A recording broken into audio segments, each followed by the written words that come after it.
Welcome, everyone, to the Real Whovians cast, episode 847. The real version this time. I am your host, Matrix Lloyd 212, and I'm with Scott. What's up, Scott? Nada. Usually, I have this outline on what I want to do. I can't wait when I come home after work to just relax and do it. So what's up? I was put on Hillary's death list, and I had to make sure I got my name removed. That's the end of the Real Whovians cast. All right. Give me 1 second, because I got to make sure that We're live. That's fine. I see that. We're live. Yeah. Okay. Hold on. Just all right. I'm going to mute it. Okay. All right. So we're going to try to do this again.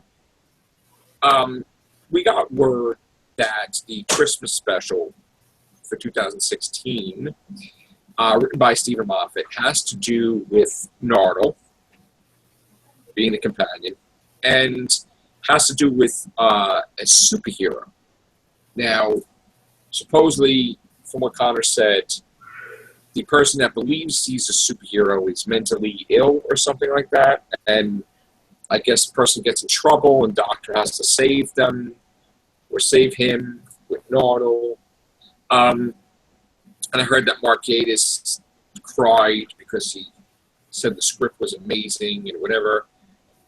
Here's my take on it. And, this is a serious thing, okay? We've been without Doctor Who since last Christmas. Yeah. Right? We don't have a season. We don't have specials. We don't even have, 4 episodes. No. So, wouldn't you want to create something that is going to keep the franchise going? Yeah. That's going to get interest where people are like, oh, this shouldn't be canceled. This reminds me something almost like a Love and Monsters type of setup. Now that you repeated it, and granted, I could understand somebody being, let's say, doing this like as a cosplay, but still, I agree. You want since this is going to pretty much be since this is pretty much just going to be what brings people to the table right now, it should be a lot better than Nardole, and I'm a insane individual who thinks I'm a superhero. It's stupid. I mean, from a marketing standpoint, there's nothing marketable about the Christmas special. There's nothing there's not. To even make action figures for this. No. It's just basically Stephen Moffat doing his own thing, knowing he's going to leave, and he's not seizing the opportunity to make this episode that we've waited a whole year for memorable, I think. Now, again, the episode's not finished filming yet. We don't really know too much what it's about, but I mean, me and most of us went through the cancellation of Doctor Who decades ago. Yeah. So, I mean, what do you think, Mike D? I mean, I'm a little concerned with the direction of Doctor Who at the moment. I kind of came in a little while ago. Is the mentally ill superhero story going to be the Christmas special? Well, yeah. I mean, it looks like it's going to be, but I just have a problem with it because, again, correct me if I'm wrong, Mike D, but if Doctor Who's been off the air for a year and now you come back with one episode, wouldn't you make that episode huge? You would think, yes. I mean, we've waited 365 days for this one episode, and you're going to throw something that's mediocre out there. I mean, I don't even know of a villain that's an old villain. I don't know of an old companion. Just Nardole. I mean, I just think that it's a case of, well, I'm leaving, so this is what you're going to get. And that's it. And let Chibnall deal with it when he takes over. I mean, this is not cool, I think. I mean, maybe I'm looking too much into it, but you got to have something that's going to draw people in to know that, oh my God, yes, Doctor Who's not going to be canceled. It never should be. It's alive. The franchise is stronger than ever. You can't create something that's like, oh, well, I don't like the sound of that episode, so I'm going to pass.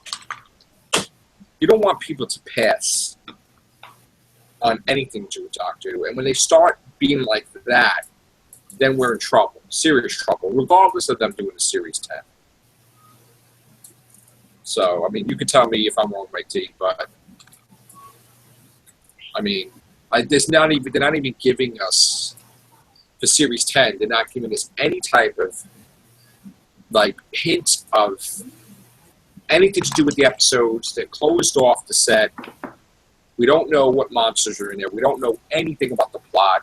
I mean, all these websites are created because of the fandom of Doctor Who, and nobody can report nothing because they're not giving them anything. And I don't think that's fair. I think they should work in cooperation with these at least sites. give us something. At least give us something.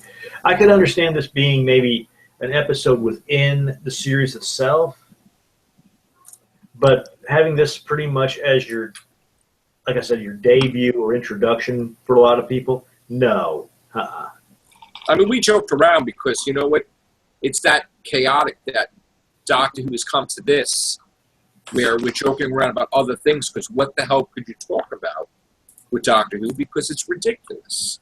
I mean, a Christmas special, all right, if you're going to start making Christmas specials just to make Christmas specials, then don't do Christmas specials Leave it anymore. Finish. Don't, if you're going to put mediocre garbage for Christmas special, oh, it's just a Christmas special, I can just throw out anything, don't do it. Because you know what, you should have one of your most memorable episodes should be a Christmas special. It should be like Christmas Invasion. Yeah. It should be like End of Time. Yeah. You know? I mean, that's what I would think. I mean, why should any episode be considered shit? Why should any episode, oh, it's just a Christmas special, I don't care what we do there. No, it shouldn't be that way. You're only limited to 13 episodes plus Christmas special. You know, back in the day, we had way more. Well, Doctor Who, we didn't have that many, but a season. But like Star Trek. Yeah, because they did them in as cliffhangers, but yet they still didn't have Christmas adventures, which I would still to this day, I'd love to see how they would have worked that out back then. I mean, if you don't know what to do for Christmas, then do a Halloween. Yeah. Why do we have to have a Christmas? Or do another Easter like they did with Tennant and the one gal who went on to be on that. Right, they hinted at it. Bionic Woman. What do you think, Mike D? I mean, you think I'm like what I'm saying? Anything I say is making sense, or? Yeah, I was listening to what everyone's saying. They're going to weigh in on it, but maybe what comes to mind is maybe they're just sitting on like a big portion of what the story is going to be actually involving, and they're just kind of like letting out the more, I guess, inane bits of the story for Christmas, where it is going to be a big one. We never had anything with the Christmas special where it's like, oh my God.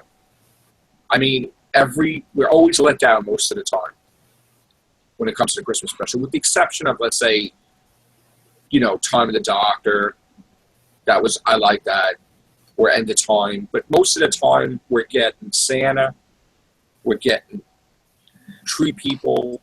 We're getting, like, just stupid stuff. I didn't mind the Capaldi Christmas specials, but the Smiths, some of those were just, like, boring, actually. Like the Tree People. Right.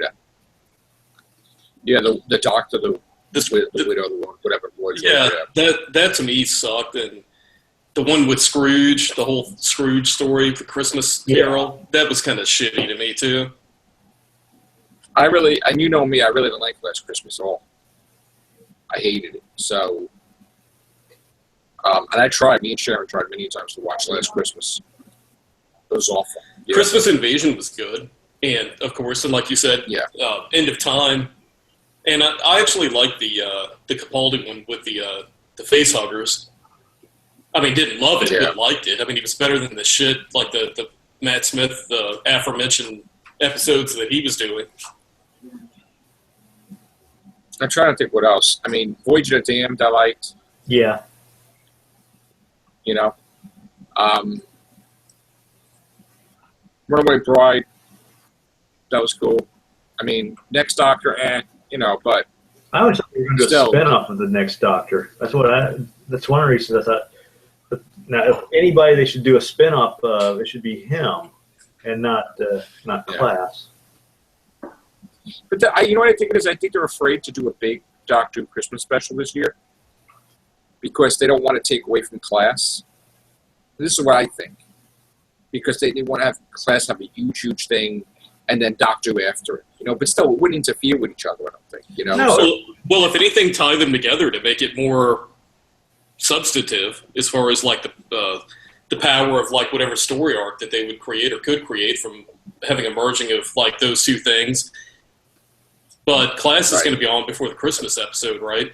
Yeah. Well, we're not going to have it here because somebody screwed up, and we're not going to have it until 2017. Supposedly, at least. I like Capaldi in the role as the Doctor. I really liked last season as a whole, and I've loved Capaldi in the role and loved his last 2 seasons. But I don't like the kind of there seems to be like a sort of half-assed sort of way that Moffat seems to be carrying things out now, kind of on the back end of. I mean, I don't know what he's got planned. I'm kind of like just being the Monday morning quarterback here, but just like some of the stuff I'm hearing, I don't like things being like you got Class coming out and they're trying to like just broaden the franchise and have all these offshoots of Doctor Who, and they're trying to. It just seems like they're kind of watering the brand down a little bit too much with some of this stuff, and they should focus the attention on the actual main series itself and make it like grand instead of just kind of parsing it out in like different aspects of whatever this universe is that Doctor Who exists in. I think they feel that the Class is a reason they throw Doctor Who, the Doctor in the first episode. So you can say, all right, well, we didn't have Doctor Who this year except for one episode, but we did have Class, and that's popular now and stuff. I mean, again, I think more than likely, I would think that Class would be a success. As much as we make fun of it here and there, but that's only because there's nothing on for competition to deal with. Yeah. I'll say something maybe a little controversial here, but it seems as a whole, we grew up watching Doctor Who, and it was always like a brilliantly written, intelligent, cerebral sort of show that was real sci-fi. And it did not matter how cheap the effects were. And it seems like it's kind of flipped now, where it's like they're putting all the money into the effects and the storytelling, and the writing is kind of like just an excuse to get the characters from point A to point B. And I know people would say, well, in the old series they had filler episodes, like, because you had like 6 or 8 episodes for like a complete story episode, but it was still like a very enjoyable, you kind of overlooked a little, but it just seems like the new series is really rushed. And that's one of the things I liked about the last season was that they had like the 2-episode story arcs with things where you had like more stuff fleshed out, even though it took like 2 episodes. But from what I understand, isn't this season just going to be like single episodes? So they're going to be back to being rushed again, are they not? Well, no, it's not going to be all single episodes. Like they're probably going to be probably 2 two-parters or 1 two-parter at least. Which is okay. I mean, the finale is going to be a 2-parter probably. As far as the opener goes, more than likely it will be a 2-part opener, I would think. But we'll see. It just seems like the focus, they're all about, like, let's throw all of this big, extravagant special effects stuff on the screen. And they've I don't know. It just seems like they've gotten to where they've kind of flipped, like, the way that the franchise has been. Yeah. To a large degree. I mean, there are a lot of episodes that are, like, perfectly great episodes, but it just seems like some of the stuff that they're doing is just kind of half-assed, where they're just kind of going with, like, B storylines for, like, ideas, and they're not really – they're kind of, like, going for, like, quantity over quality as far as what, like, they're overindulging in with the budget for the effects and stuff. Right. Or if they get a certain guest star, it's like, let's focus on this particular guest star and forgo everybody else who's around. Right. See, my thing is that Doctor Who, after the Christmas special, Series 10 is going to debut in April. Right? So basically by June, it will be over, the season. And then you'll have Moffat's final farewell, which would be the Christmas special of 2017. Okay? And then, boom, there's Chibnall. All right? But before you know it, Series 10 is going to come and go. it's just gonna. I mean, again, we're gonna get Christmas special, and then like what? 4 months later, not even, we're gonna get Series 10. So. Well, it seems like, like, for example, to use like a comparison with the series itself, you had like Tom Baker, for example, you had like his first like 3 seasons were like great. Like every episode was like a classic, right? Highly rated by fans. Right. Great episodes, and then towards the end of his tenure, it kind of wound down to where you got like a couple of really iffy seasons, and then his final season came where you had like Legopolis, Keeper of Traken, I think State of Decay, was that in there, or was that I know Full Circle was in there, right? Yeah, Full Circle basically went Full Circle. Yeah, I think State of Decay. Leisure Hive was Decay, the Gate thing or whatever. Warriors Gate. Warriors Gate. Yeah. So you're kind of it's almost like it's with some of these episodes, from what you're telling me and from where it seems like things are, it's kind of like in a lull right now with the franchise itself, and it's kind of, which is kind of strange because, like I just said, I like the Capaldi seasons, but from what you're saying, I mean, I love Capaldi and I liked the 2 seasons, but I think that Capaldi's capable of so much more. Just like you had Tom Baker at the height of his time in the role towards the beginning of his tenure, where it kind of wound down. And I'm not blaming that on Capaldi. So, I mean, don't read between the lines with that stuff. But it just seems like the creative team behind things, like when John Nathan Turner came on, it kind of got a little hokey. It got like a little bit like the direction of the series had changed from what we know now as being like this classic golden era of time in the role, where like they really need to maximize Capaldi in the role, where like Tom Baker, he even got kind of lazy with like some of his later seasons with some of those episodes, like Nightmare of Eden. Like it just got hokey and it lost track from like it became more of like more hokey-ish, and there was just a quality drop. I mean, you go from having like Deadly Assassin, like what is the second season, whatever that he did. Talons of Win Chiang, Deadly Assassin, that was further in. It wasn't the second season. It's 4th season, right? Was it? Yeah. 4th season? Well, it was 3rd season. It was the 14th season, right? Season 14. But for him, it was like the 3rd season, I think. Yeah, it had to be the 3rd, not the 2nd. Yeah, because it was Robot, Ark in Space on Time. Yeah, that was the first. Revenge of the Cybermen. Yeah. Terra Zygons. And then you got it.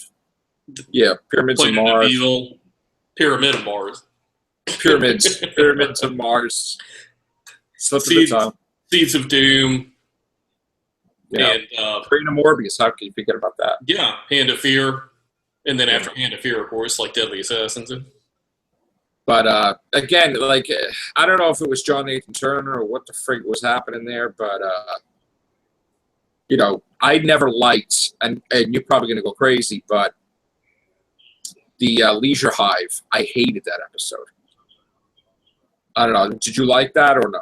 I will tell you, I when I used to watch it as a kid, when it came on Saturday nights, sometimes I would get home and the show would be on already, and I'd flip it on. I think I caught maybe like some of it, and then I was never able to go back and watch it. This was before DVD and it was on video and all that stuff. That was one of the series that I hadn't seen actually until about probably close to 10 years ago on DVD when it came out. And when I watched it, I was like, wow, this is kind of like the one where the doctor gets accelerated in age or whatever, and you had like the people with the weird beehive hair, and it just looked like a real freaky sci-fi thing. And I was looking forward to watching it, and I have to admit, I got kind of bored. And if you think about it, the Leisure Hive was copied for Christopher Eccleston's episode, where they restored the Slovene back to infancy. Just like in the Leisure Hive, they made the crazy son that was ruling them. They restored his age backwards, and his mother aged backwards a little bit too, and he was a baby, if you remember.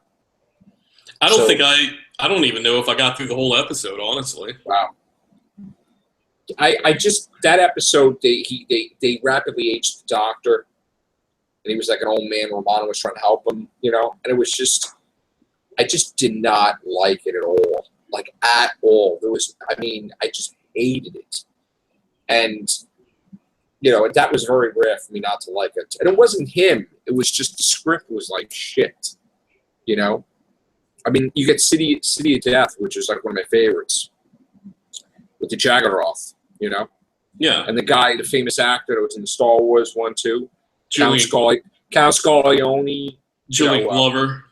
Yeah, that I could watch all the time, but certain like that episode of Leisure Hive, I can't watch. I mean, I could try to watch it, but I just hate it,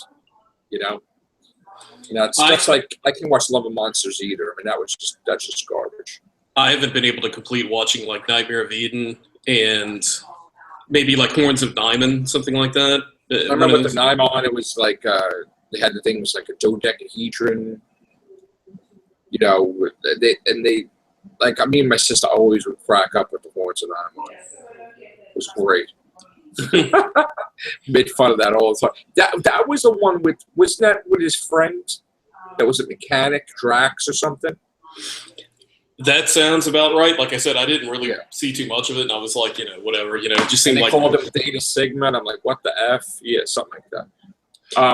Well, they just played Underworld. They've been the local public television station started over at Robot and started playing what they call the Tom Baker movies, which are all of the independent episodes put together, like where we grew up used to watching over here. I used to watch a Sunday night with my father and my sister and my mother, and 9 o'clock on New Jersey Network, channel 58 on UHF. It was on Sunday? It was on Saturday night. Oh, 9 o'clock. I think you said Sunday. I'm sorry. Really, I'm sorry. No, Saturday night at 9 o'clock. Actually, 8:59 and like 49 seconds before it started, something like that. And we would be an hour and a half. Sometimes it would be longer. And we would just sit and just on a set. It was cool. My mom would make the Jiffy popcorn, and we get all the goodies and the snacks, and we would just watch. Tom. It was amazing, and it was just great. And then whatever other doctor they had on there, whether it be John Pertwee or whatever, Yeah, and then you had like Inferno when that was on, and it was like 2.5 hours long. So some John Pertwee episodes really long, but that was cool. Yeah, I was trying to recall while we were talking the last few minutes if we actually made a clunker episode, and I can't really recall one. But like even Carnival of the Monsters was good because it had the guy that played Harry Sullivan, but he was a different role. Yeah, Ian Marter was like a naval officer in Carnival of Monsters. Right. So that was, I don't really think there was anything. I'm trying to think that I didn't like. I don't think there was anything from John Pertwee that I didn't like. I didn't see The Mutants, so I can't really comment on that episode. But I know, like, Curse of Peladon, I thought they were kind of, like, hokey. But, I like the episode. The Big Apple. Yeah, but they did 2 episodes of that, though. The 2... The thing about the mutants is I think that was the one that I saw while living in Iowa. I saw the tail end of an episode, and it was the cliffhanger where they showed the mutant. But of course, since I wasn't paying attention to the time or the channel when I was trying to go back and trying to find it, I never could find it again. It wasn't until like years later, like when I was when I became a fan of Doctor Who, that I saw that John Pertwee episode. I thought, "Oh, cool!" I gotta tell you, when they showed this, and when I saw the artwork that this was coming out months ahead of time, fantastic artwork, by the way. Oh God, right? They got him exactly. Yes. I had to get this. I don't collect the Doctor Who comics, but when I saw that, for months, I'm like, when is it coming out? When is it coming out? Day it came out, I ran and got it. That needs to be like a T-shirt. That's really. I agree. If you could just look. Delgado that is great. He's I got to tell you, and I don't want to it's just. I missed it, but what was Chris's or Scott, I'm sorry, I got Chris on the brain apparently for some reason. What was Scott's first episode of Who? Or what do you? I don't think we ever. My first episode was actually a robot. Oh, okay. I was switching on, expecting to watch The Goodies, and Tom Baker's robot comes on in its place, and I'm still a fan ever since. If you could see this quick, yes, there was going to be another team up with the second Doctor and third Doctor. Well, the good thing. There's like a thing at the end of this. The good thing about that artist is he can really capture the subtle detail in the faces of like those actors. Yeah, it's like he's actually looking either at a photograph or he's got the episode that he needs for that particular expression. Paused. Like that Brigadier. Yes. Unit. I have to get the next one. I started with. I kind of talked about this like in episodes over the years or whatnot, but watching Who, I had it's like a step uncle sort of situation. We were visiting him up in the New York area, and he actually, when we were in town visiting up there, we were going around visiting different family members up there in the Northeast, but he knew I was into sci-fi and horror and stuff like that. He was talking about the show that he watched, Doctor Who, and I was like, oh, okay, well, whatever. And it came on that night, and the episode was actually, of all things, Genesis of the Daleks. So, what better episode to have? Yeah, that is. And I watched it, and I was very intrigued by the whole concept of, like, there's this guy, traveling around time machine, and then the Daleks and the whole thing with the Nazi kind of undercurrent storyline going on in Davros. And when I came back to Atlanta, there was a period of time that kind of went by, and I remember I was at Walden Books, and I don't think Walden Books is around anymore, but it's like a Barnes & Noble sort of thing. Yeah, I know full well. I went in there, and I was going through like the sci-fi section or something, and I saw this book called Doctor Who Celebration by Peter Haining. And yeah, I picked it up, and I mean that's like a Bible to me. I mean, it's very I hold it in very high regard. It's got the TARDIS with the balloons coming out. I think it came out on the 20th anniversary of the series, and I picked it up, and in the back it had an episode guide, and I started reading it, and I'm like, wow, so there were other doctors. It wasn't just Tom Baker, and I started reading the synopsis for like each episode, and they had it in chronological order, and I think that it ended with King's Demons was the last episode that they had in there. It was. It was. See, yes. I remember that. I still remember reading that same. Yeah, and I started going through. Somehow I discovered that it was on public television in Georgia, and I started like checking off in the back of the book every episode I'd watched, and then like of course VHS had come out to where it was affordable for like your average consumer, and I started taping Doctor Who because you couldn't buy it. It wasn't on any video format. So it became cool because you felt like you were kind of like creating a library of like these episodes. And I started recording like when they started showing like Pertwee, I started recording Spirit from Space and like Inferno, and I had like Mark of the Ronnie, all these episodes on here. And what was really cool was after King's Demons, of course, it was like 5 Doctors. I didn't know any of the stories that were going to be shown after King's Demons. So whenever they came on TV and I would watch it, I wouldn't have any idea what the story was going to be about. So it was kind of cool because you had like that dichotomy between episodes that you were looking forward to seeing that you had only read about in Peter Haining's book, and then you had the excitement of watching episodes that you knew nothing about that were coming on with like finishing out Peter Davison's run into Colin Baker and of course Sylvester McCoy. But at that time it was just Colin Baker. No one had even talked about any 7th Doctor. So that's why I was not prepared for.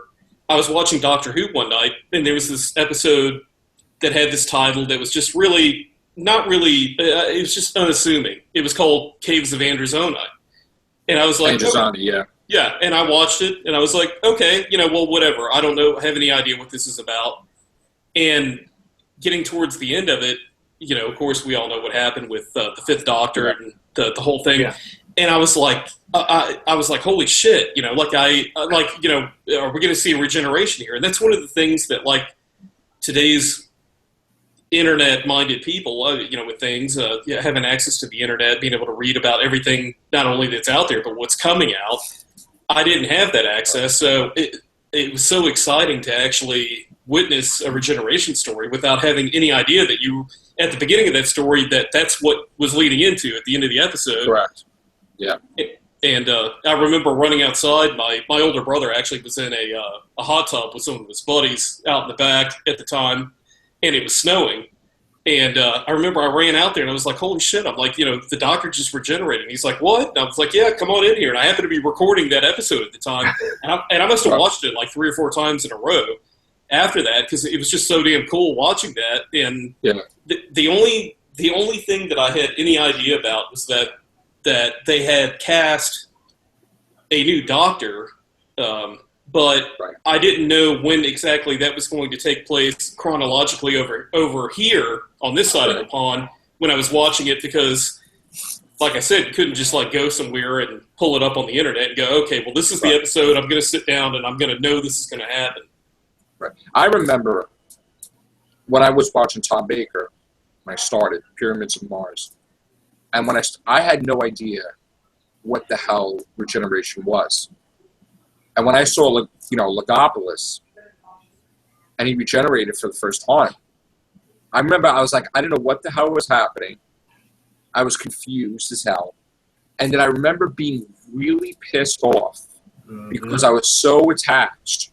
And really? I never had, I never had the thing that it was going to end. Like he would change actors and regeneration.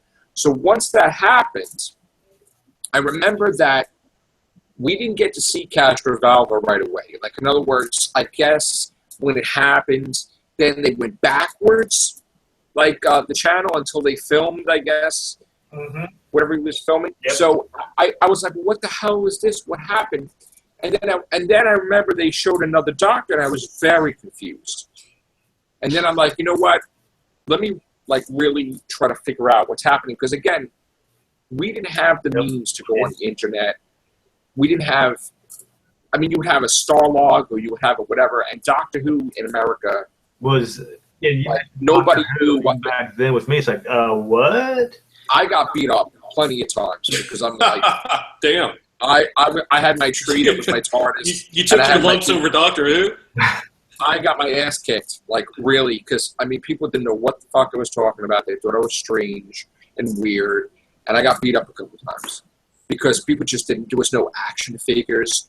People were like, yeah, okay, there's no such thing, because there was nothing. There was no merchandise whatsoever. And if I wanted to get a mug or something, you would have to spend $150 for a pledge drive to get that. And my father's like, absolutely not. The thing that'll never be recreated, that's very tough to explain to people who are not in our age demographic. We're like borderline 40-ish. That it's one of those things where it's pre-internet, like we keep talking about, and you only had Starlog, but even with that, you might have to wait like a month or so for each issue. Yeah, and Doctor Who was just such a cult show that even like Starlog, from what I remember, it's not like they reported it like Star Wars or Star Trek. So it seemed like a magical sort of experience when you're a kid and you discover a book like Peter Hanning's book that we talked about, where this show that you love that seems like such a niche sort of show that you've gotten an interest in, that you realize there's a whole world there of these episodes, and it's like finding treasure every Saturday when you got to sit down and experience a new episode. Here was the thing, besides Doctor Who, I never really collected comics. So when my world opened to comic books in 1987, and then I realized that was before that. I realized that there was a whole world where they have all these different I really didn't know anything about it. My dad got me a comic once in a while when I was a kid, and I'm like, okay, but I didn't know it was a regular thing, and I didn't know there was whole shops about it. When I I remember going. It was this place called Optimo, and they had one. They had a was Tom McFarlane drew the Hulk, and he was great. And I'm looking at, I'm like, who's that? And it says the Hulk. I'm like, but that's not the Hulk. The Hulk I know is green, you know. I remember the TV show, so then that hooked my interest because the way he drew him was amazing, and Wolverine was actually stabbing him or something like in that issue. So that started my whole comic book journey. Is not Spider-Man, but it was the freaking Hulk comic from Tom McFarlane. And then at the time, I didn't start the Spider-Man books, which Spider-Man's my favorite, because it was in the middle of a part. It was the Mad Dog Ward or something, so I had to wait till afterwards. And the first issue that I got with Dr. Octopus, which was $3.96, you know, and he had a phobia. But anyway, from there, when I went to Jim Hanley's Universe in Eltingville in Staten Island, that's when I saw Doctor Who had freaking magazine. And I'm like, oh my God. And I got every freaking issue. I randomly, like on for years. With me, it was a random issue. And then I will remember the very first book Mom got. It was Mom who got me, so it pretty much has two meanings to me. One was my first one, and with Mom passing in 2010, that's the second. But it was the Android Invasion. It was the black covered. I think they were called Pinnacle Books. They put out 10 of the novels, the series based novels, and I still got it, and I got the other 9 as well. But that will the Android Invasion will always be my first one, which I will hold so dear. And like Mike says, or like you said, pretty much it was set up to where it was Tom Baker. He came to his end. I can't remember if they went back and played Pertwee first, and then they did Davison. They showed the first. I think it was pretty much Patrick Stroud. They showed the world. I think they showed the War Machines. Was it the War Machines one? They showed the one where he regenerated into John Pertwee, and then it's Spirit from Space. Boom. And then I started watching John Pertwee. But anyway, before I get into that, back then when I first saw Pyramids of Mars, right? I think it was it? I'm trying to remember when I saw it, because I think I was in kindergarten when I saw it. And we didn't have the TVs there was no remote control on the TVs there was no such thing. I had a black and white. What did I watch? I was watching it I had a black and white TV that I would, and I remember like messing around experimenting with this other dial that we never used. Oh, which was UHF. Yep. And the pitch was so horrible. Then you had the internet, and you had to hold it a certain way, whatever. Yep. And then when I saw the guy with the scarf, and it was like, I just remember, I'm like, who the hell is this? What is this? And then I was hooked. But I had a black and white TV with tin foil on the aerial. Remember that, Mike? Oh yes. Yeah.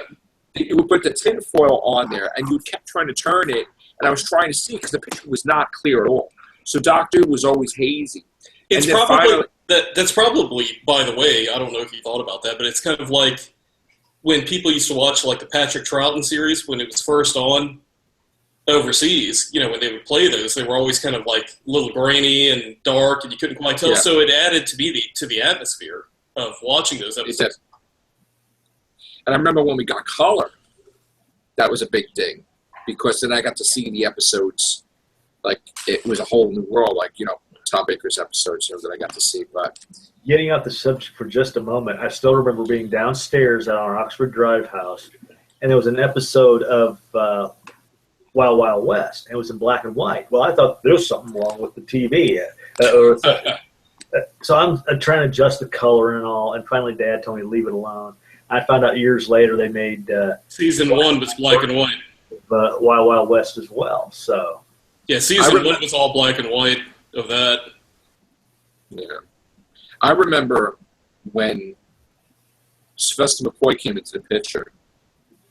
I didn't take to him right away because I was really pissed off that I thought it was really stupid that the Ronnie dressed up like friggin' Mel. Yeah. I thought that was the dumbest thing I've seen.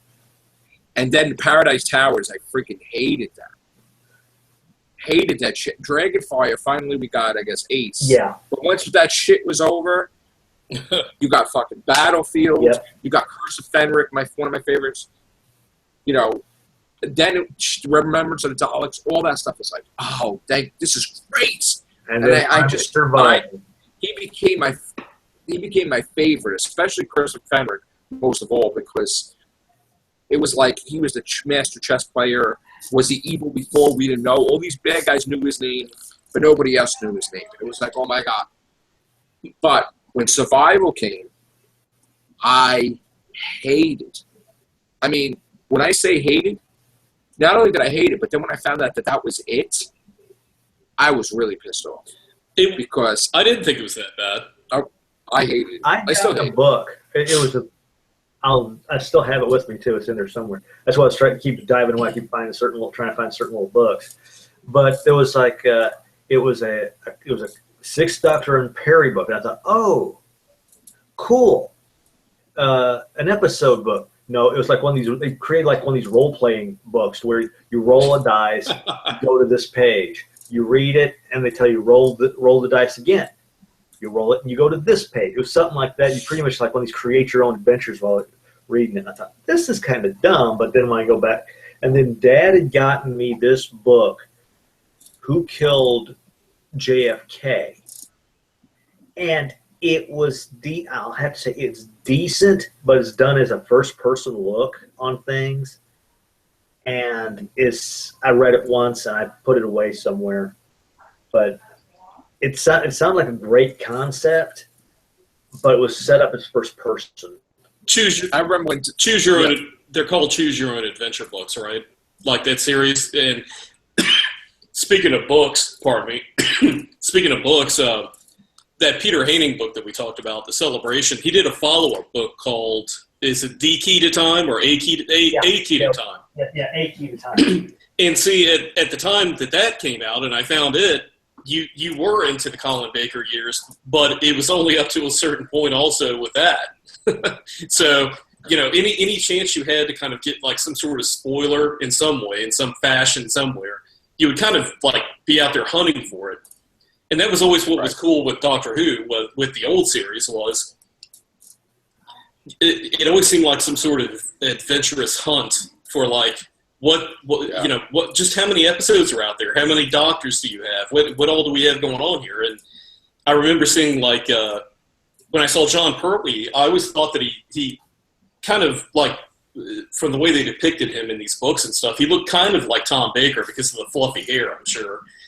But I always thought it was kind of odd. I'm like, okay, well, you have a guy that looks a little, you know, older than Tom Baker playing the Doctor, but he's the third Doctor. Then you have Tom Baker as the fourth Doctor. And then when they started showing Pertwee's era, like, but the thing about Pertwee that I loved was it seemed to mix the atmosphere of like the Hammer horror films with like sci-fi, and I just loved Pertwee's portrayal of the Doctor. And then with all the gadgets and, you know, the Who-mobile and Bessie and all that kind of stuff. The Autons was very terrifying for the age. It was like the 70s, where it was like the friggin' they had stuff like that on TV, but it was like Hammer horror. I know what you're saying, like Christopher Lee and all that stuff. Yeah, it was very. That was it that time, you know. It was, and you had like the Brigadier and Unit show up, and like to me that's always my favorite part of Doctor Who. It's been the Pertwee years, because I always loved that. But see, I love every era for different things. And unlike you guys came in with, as did I. I mean, I came in with the Baker thing, but I always loved the fact that there were other Doctors. I wasn't partial just to Baker. So when I saw Pertwee, and I was like, wow, I got a whole run here of like a Doctor that I'm not even familiar with. And I remember there was nothing that could keep me from watching Spirit from Space the night that premiered. And I watched that, and I taped it, and I was like, holy crap, this is like great. And amazing. After that, like, you know, Silurians, I mean, every weekend I was, you know, brand new adventure I'd never seen, and they were all fantastically great. Yeah. And then you got to Colin Baker, which that's I gotta tell you, I remember when, because when they were finished filming with Doctor Who, you wouldn't get it right away, and you didn't even know when they were filming. You didn't know anything. It would just be months and years or whatever the hell it was. And I remember Doctor Who coming back on, and I see him walking backwards into the TARDIS in the courtroom, and I'm like, what the fuck? I was like, I didn't understand. I was like, and then I didn't understand why he's just with this companion. They didn't show how she started out. They didn't show, like, Perry was all, like, effed up. And I just remember it was like, I liked it, but I hated it at the same time. I liked the value out of it. It was freaking fantastic. Masters, but then I hated it at the same time because I'm like, it's just like a jumbled pile of shit. But it was like, there was parts of it that wasn't shit, And it was like, I mean, I just, it was from the first time I saw Colin Baker and his lines and the way he acted, right away, I thought, at the time there wasn't even a word for it. Remember, Mike D? Yeah. I thought he was gay. I was like, oh, God. And at the time, it was like, and I'm like, why? And I thought that this was over. It was over. Doctor was over. Because I was like, why is he, like, looking at his fingernails and, expecting someone else? I'm like, what the hell? And then when he choked her, that was it. My mind was made up, and you could not convince me at all. I just could not. Not that I just had a problem with it. And then when he had the uncaring that he just left his companion with this, freaking Viking guy on this, I was like, what? Who just by the way, was in the Flash Gordon. Yeah, I know. Yeah, that's Brian Blessed. Yeah, I know. Pretty pissed off. Well, see, those things you just mentioned are the things I like, because Twin Dilemma to me was kind of a weak first Doctor storyline. First appearance of, like, the new Doctor storyline. But I like those aspects of it because I see what Colin Baker was going for with what he was doing and what they were trying to do with the series at that point.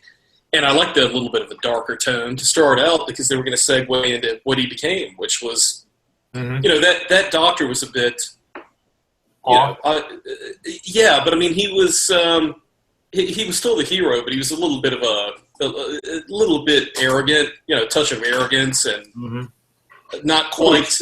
You don't quite warm up to him on a certain level, but he's kind of like, to me, he always struck me as like Perry's kind of like mildly selfish, a bit arrogant, pompous older brother sort of relationship. Now the latter, where she was like, yeah. I mean, there's the one episode with the Cyberman was absolutely terrifying. Like, the guy is getting absorbed and he couldn't even help the guy, and it was like, holy shit. And he broke his hands in the damn thing too. Holy dark. I'm like, fuck. I remember enjoying it. Attack of the Cybermen? Is that the one you're talking about? Yeah. That's the one where he was absorbed? The guy was like Lighten or Litten or whatever, right? Yeah, and I'm like, holy shit. I'm like, and I really enjoyed it being dark. I'm like, this is fucking amazing. And that was supposed to be, and the way they got that set up is that the Cybermen that was supposed to be like sort of the anniversary of the episode, and they were trying to prevent what was going on in the 10th planet, if I remember right. Because that was supposed to take place a year before the 10th planet, and the Cybermen were trying to steer. I think they were trying to steer the Halley's Comet into Earth, or try to fix it up to where Earth got destroyed instead of. I remember when they built up Silver Nemesis as an anniversary episode, and they'll make it like it's the greatest freaking thing ever. And I'm like, that was alright. Like Silver Nemesis. Yeah. I was like, oh, it was short. And I'm like, oh, it's alright, but they tried to make it like, oh, this one knew his name too. Yeah. Like, here we go. All the bad guys know his name. Yep. But the good guys don't know his name. I know the first and second Doctors. I didn't get to see. I think it was the second Doctor. It was the first. Yeah, it was the first and second Doctor. It was when I was staying with Dad, when I was 21. I was watching the old WGN stations and all that, and that's how I got caught up with them. And then it wasn't until when I was living in North Carolina for a time that I saw maybe a handful of the Colin Baker and Sylvester McCoy episodes. And thank God for YouTube, because I finally found those and watched the rest of the episodes that I missed. But otherwise, the first through, basically the third through the fifth Doctor I saw on the local PBS station. And this was around like 80. Let's see, I moved to Oklahoma for the first time in 82. So it was about 83-ish. So I was actually in the, let's see, left in, I'm going to say between like the 8th and 9th grade when I was watching, when I found out about it. I remember when Sylvester McCoy's episodes were really interesting, where, you know, he was like, was he a bad guy before? You know, it was like they knew his name. He played with the bad guys, like they knew him. They did stuff before, and it was dark, and he wore the dark coats to signify manipulating people. And I'm like, this is like, if it would have went on, it would have been fantastic, because they could have just kept exploring and exploring. Well, what the hell is it that you don't know his name? Why did the bad guys know? And they said from the dark times, you know, so they made it like he was older than what the Time Lords even thought he was. That was the writer, Ben Aronovich, I believe is his name, is how you pronounce his name. But that was his overall master plan for taking the Doctor into more, the Seventh Doctor, that is, into a darker sort of background and kind of giving a little bit more of an edge to that character. And incarnation. I did too, yeah. I agree with you completely on that. That was the best thing, because now you started having, it wasn't even a major thing of the episode, but like the little things, like you had you thinking. Like before you wouldn't even question who he was. But now this is the first spark of, well, who the hell is he? You know, it was like, you know, and you were worrying, oh shit, I hope he's not a bad guy.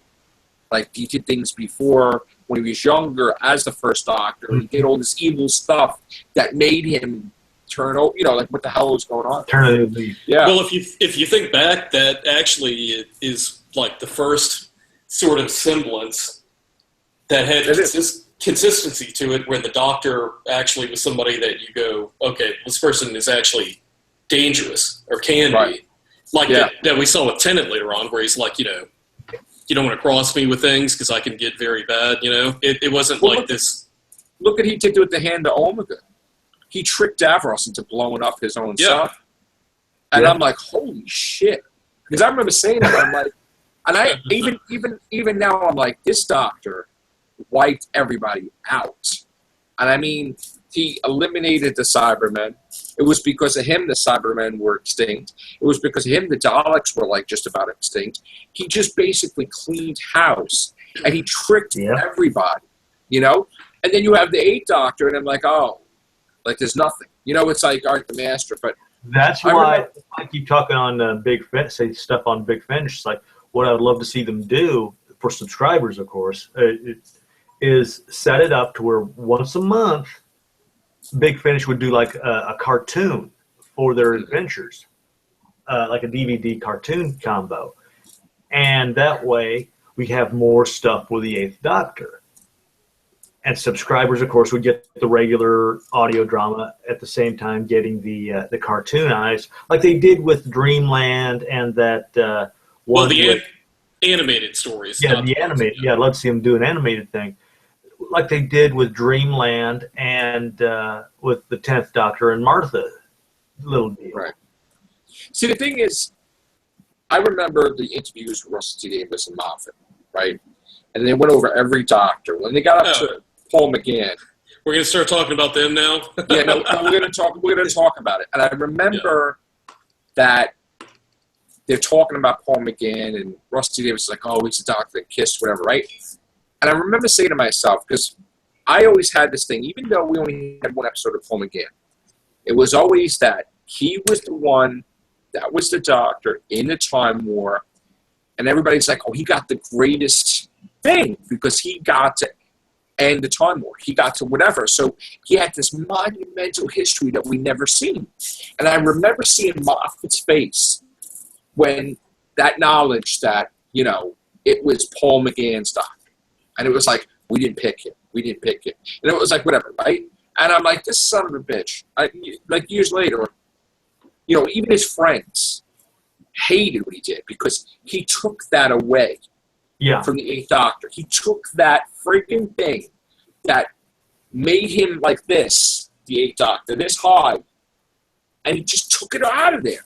I think the novelized versions of that, it was the Eighth Doctor. I got to go back and look. It was the Eighth Doctor because what happened was exactly after it was done, he was hurt and he regenerated, and then he was the ninth, right? And that's the way it was, and that's the way they had it in their head until Moffat changed it. And then he tried to pull some freaking stunt to try to make it that the Ninth Doctor, first of all, he always went against Russell T. Davis's stuff. Yep.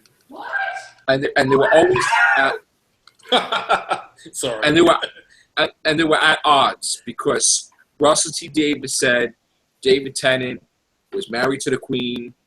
They, you know, had, you know, relations, whatever. And then Moffat switches everything around. So they had that odds back and forth. But it was that the Eighth Doctor did the deed, and then the Ninth Doctor just regenerated and was depressed, and then he was in the Rose episode. That's it. There is no, but Moffat wanted the Ninth Doctor to try to say that he wasn't in a time where he killed billions of people, and then he just showed up in Rose. Like, why would you lie about not knowing your faces if you were in the Time War for decades? So, of course, Christopher Eccleston is going to say no, because that would ruin his whole doctor. Yeah. It would ruin the whole thing. So, absolutely no. But then you create this whole thing with you know, the War Doctor. Genre, which I still can't accept. Because to me, the only whatever doctor was the Valuer, you know? Yeah. And to me, it's like, that's an effing excuse, because now he could go through 200 doctors, and on a whim, he's just not the doctor anymore. Yeah, but well, hold on a minute. Wait a minute, though. We've seen semblances of a dark doctor with the previously mentioned Sixth Doctor, with Colin Baker choking Perry, right, as a result of regeneration, right, of course. But then, like, look at what happened with Doc 10, you know, with stuff with the Time Lord Victorious. Yes. It keeps the character interesting when you have these things that come into play, where there's like this darkness and this, you know, to a degree. But the War Doctor took that away from that, because it was like, the thing is, most of the people don't really accept the War Doctor. Yeah, he's like a one-off. The whole thing is that Moffat, at some point in time, wanted to be the one to explain the regenerations. He screwed the whole thing up. So this is ego? Yes, it's absolutely ego, because he changed the whole thing. His friends, he up until like a year or two ago, he was going to undo the whole Day of the Doctor thing, because too much pressure from his friends. He was going to wipe that shit out completely. All right? The way I see it is that drink, basically, you know, but the regeneration wasn't finished. That's the way I see it. I don't really count him at all. Because let's not forget we also had Richard E. Grant for the animated thing, and up until it's the chakra or whatever, scream to the chakra or whatever. Yeah, you know what I see, and he was going to be and until Christopher Eccleston came around, it was going to be assumed that he was going to take on the ninth role, and then boom, we have Christopher Eccleston come in and for a year. So boom. Right. But my whole thing is, you remember the episode of The Incredible Hulk where there was something that went wrong and he became halfway the Hulk and halfway Bruce Banner? Remember that, Mikey? It was a meteorite that fell, and it gammadized him a little bit too much, so he couldn't change all the way back. But you remember that, Mike D, right? What's that? The Incredible Hulk episode where he turned halfway. Remember that? No, not really. It was an episode where the Incredible Hulk, Bruce Banner, David Banner there, right, touched the meteorite and only turned halfway, right? Yeah, I might have seen that. Blind Gal too. I always saw the War Doctor as that that potion made him that incarnation, but that wasn't the incarnation. And that when everything was done, then he fully regenerated. It was like a pause point, you know? That's what I always felt. Even now I feel that, because I cannot accept that he's dead, and then, because he even said, "Oh, you're dead in 2 minutes," or whatever. Like, that whole potion thing was not part of the natural selection of regeneration energy. Call to vote right now with you two. War Doctor, no War Doctor. Should Dr. 8 have been the quote-unquote War Doctor with the whole Dr. 8 is the one. Dr. 8 is the one. Into Ephesus. As far as I am concerned, the Doctor, that's the 8th Doctor, ended the Time War. Okay. And that's the history. So there should have never been a War Doctor, John. No. Okay. No. Okay. Because it doesn't make any sense. That's why they did what they did. See, because the problem is Moffat tried to explain that with the regenerations, but he effed up. Because the whole thing was the David Tennant regeneration, right? How could that be a complete regeneration? Because he never fully changed. Just like he healed River Song's hand.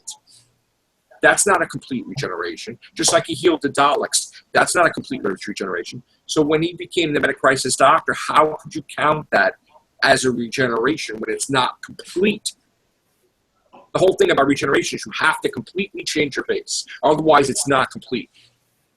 So Moffat tried to be cute by counting this one, counting that one, and he totally screwed it up. Because in the Cybermen episode, he says, "Read my minds. Look, I can regenerate." And then things like, "Oh shit, yeah, you can regenerate." But how can you regenerate if you can't regenerate that? So it was a law. That was also the one Moffat's not human as well. Well, changed the whole thing. That brings to mind a question here. Maybe I'm missing something, but what about in like Brain of Morbius, right? When they're going back through the previous incarnations of the Doctor. I knew you were going to say that. I don't think that. That's not the Doctor. That's Morbius.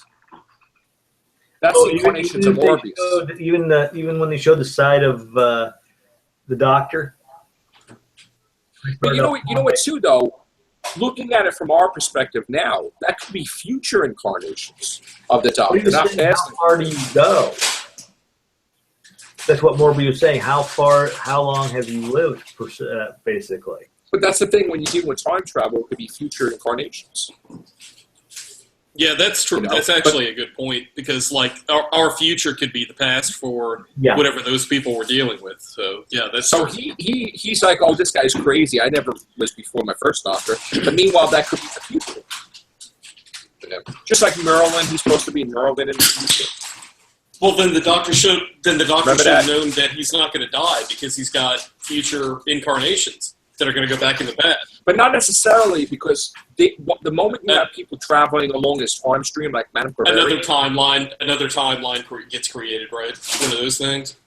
Well, with the thing where if you're dealing with time travelers traveling back to mess stuff up, then yeah, things are not. So let me put it this way, right? The Watcher, right? I know they're trying to say what they think it is now, right? But what I saw it was just like the Master was decrepit in his final incarnation. And he utilized the Doctor was angelic. The Doctor was like angelic in his final incarnation. He was that. And my whole thing was that was the last Doctor. He went back on his time stream and regenerated into himself. So a whole new timeline's born where whatever happened in the future, that's gone now. I'm interested in hearing what Scott has to say about the Watcher, actually, based on what you just said. Because I never really completely understood the nuances of what they were trying to... Some future, like you said, some future incarnation of the Doctor who is supposed to help him. Because I'm sort of in line with Joe with this about it. He has to be from his future, but exactly where I'm not certain. That's what I keep jumping around about, is I'm not certain. I don't know if something happened to him and he went back in time to try to prevent the Master from destroying the universe, or is The way I look at it, end of his timeline? the way No, I I get something to say about this because well, let me just get something. yeah. Go ahead. Okay. The way I see it, right? You have a timeline where the Fourth Doctor is encountering the Master, right? Just picture no Watcher now. No Watcher appears, right? All right. The Fourth Doctor, without the Watcher's help, defeats the Master, but the Master gets away. So you have this timeline where the Master somehow, and the Fifth Doctor comes into play, the Sixth Doctor comes into play, but ultimately the Master destroys like everything. So where the Doctor, when he gets to that point as the final Doctor, says, this guy just destroyed the whole entire universe. He killed the Time Lord to everything. It really doesn't matter if I break the laws of time. F it. And then he goes back to that pinpoint that basically started that whole trend. And because he interfered, he basically caused a screw up where he was going to die. So now he had to merge with himself to protect his own existence, but that created a whole new timeline compared to the one he was from. And of course his memories are erased because he's just merged into himself, and that stuff never happened. Yeah. Sort of like when the Third Doctor was going to die, and Jinji had to push the regeneration to help him. And that made the Fourth Doctor's mind set. Remember? Joji. What was his name? Joji. I'm sorry. Joji had to give it a little push to make him regenerate, otherwise he was going to be dead. Remember that? Yeah. So the Watcher, now that he caused this new timeline, he just caused his death. So rather than that happen, he regenerated into himself. And that's what screwed up the regeneration, because it was like a paradox, and his system was totally overloaded because he merged with himself. That's why he got very, very sick. I mean, beyond sick. Well, I've got a blow your mind sort of thing here. Theory. You were talking about the Watcher being rather angelic and the Master being decrepit, the white versus black, demonic, good versus evil, all that stuff. Right. What if on Gallifrey you have something where the thing was like the Doctor basically was angelic, and that incarnation of him, post regenerations, whatever they would call death, was allowed to come back because the Doctor's too important for the universe to not be around.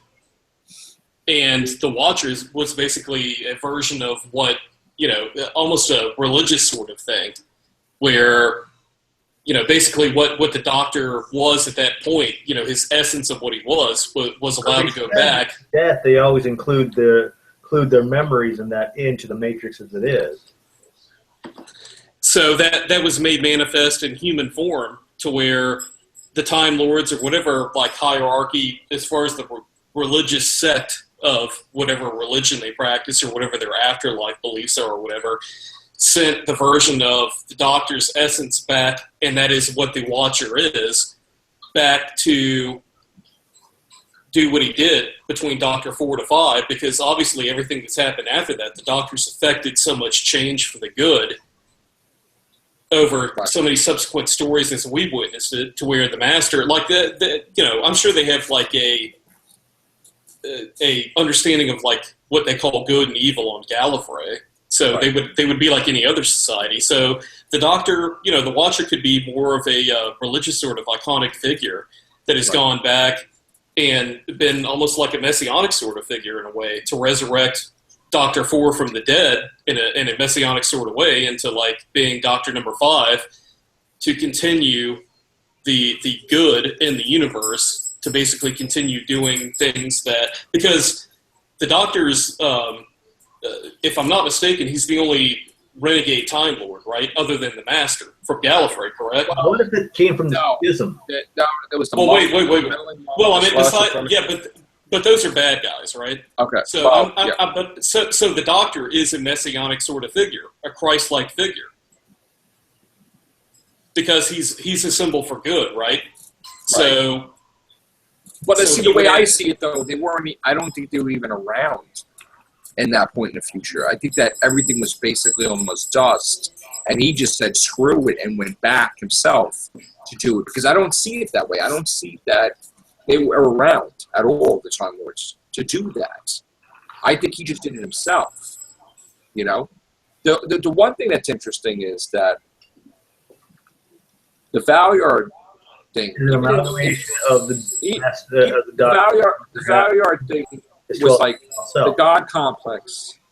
I thought he saw the Valyard, not the cracks and not whatever. That's what I thought he saw. Because what would be the ultimate FU to the Doctor would be that everything he's fought for to be a good guy, and he's the one that undoes everything he's ever done.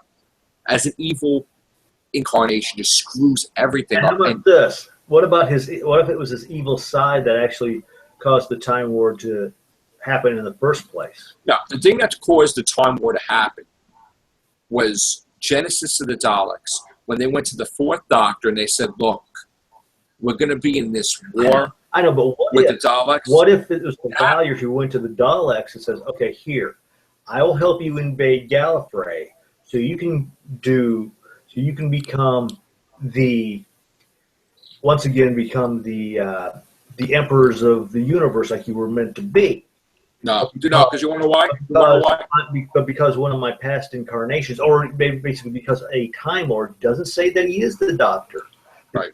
Because of one of my because of a Time Lord prevented you from doing this, I will give you the push. But of course, the Valyard having alternate plans doesn't tell them everything. So the Valyard gives the Daleks the ability. I don't think it was that way because the Valyard and strategically slips them stuff in order to be able to stay in the battle a lot longer. Wait, hold on. The question is, can the Doctor, or would the Doctor, go back and do something that would be against his best interest initially to that incarnation to bring about a benefit later on that would be in the best interest of the big picture of things to himself? See, my thing was that because the Time Lords asked the Doctor to undo the Daleks, when Davros found out from the Doctor, because he was a prisoner, that the Daleks are going to be so much more, in the back of Davros's head, he's like, all right, we're going to accomplish all this, but when we're done, we're going to get those son of a bitches that basically sent the Doctor here to undo us.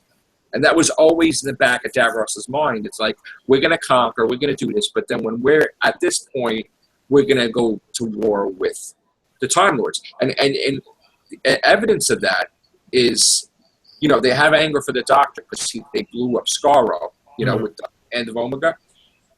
But to piss off the Time Lords, the Daleks killed the Master on TV as an embarrassment for the whole universe to see.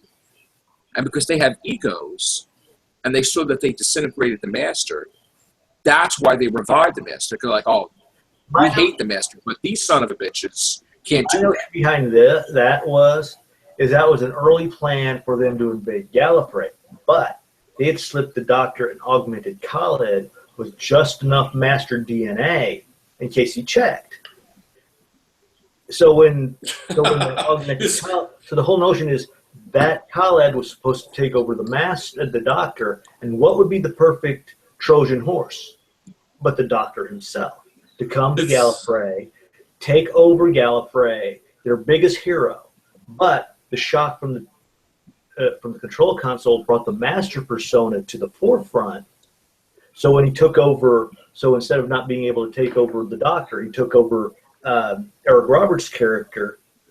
And because the body was burning up so much, he then in turn had to try to utilize the Eye of Harmony to switch his roles. But I always felt in the 96 movie that was actually augmented Khaled with just enough Master DNA.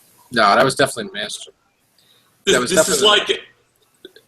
sounds like a JFK conspiracy, like forum here with all the stuff we're talking about. But it's fun. I mean, it's fun. I'm bringing some levity here. So and it was either the Black Guardian or the Valyard who time rammed the Doctor into the Eve of the Millennium. It was time rammed him, thinking that was going to take care of him, but he did that. But he landed on the Eve of the Millennium, and See, I thought the fiasco began. the whole thing was I variant. always thought that, like I said, I always thought that was an augmented Khaled, and it was a Trojan horse to invade Gallifrey in the first place. I always thought that Madame Corvarian was teamed with Omega, and that Omega was the voice from the antimatter universe, and that his DNA is the Time Lord DNA that created River.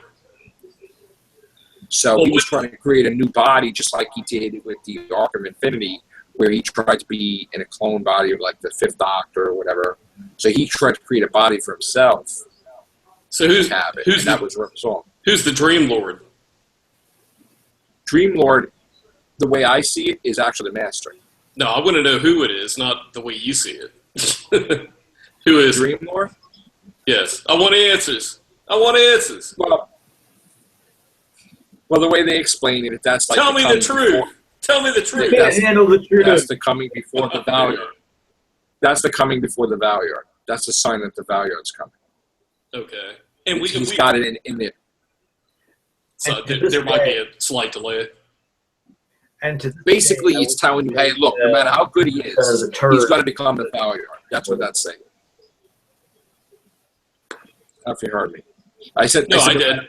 No matter how. Yeah, okay. So that's what that's saying. Because I don't believe that pollen crap either. Me neither. Because first of all, if he was an illusion, how did he pilot the TARDIS in real time? Like, actually started...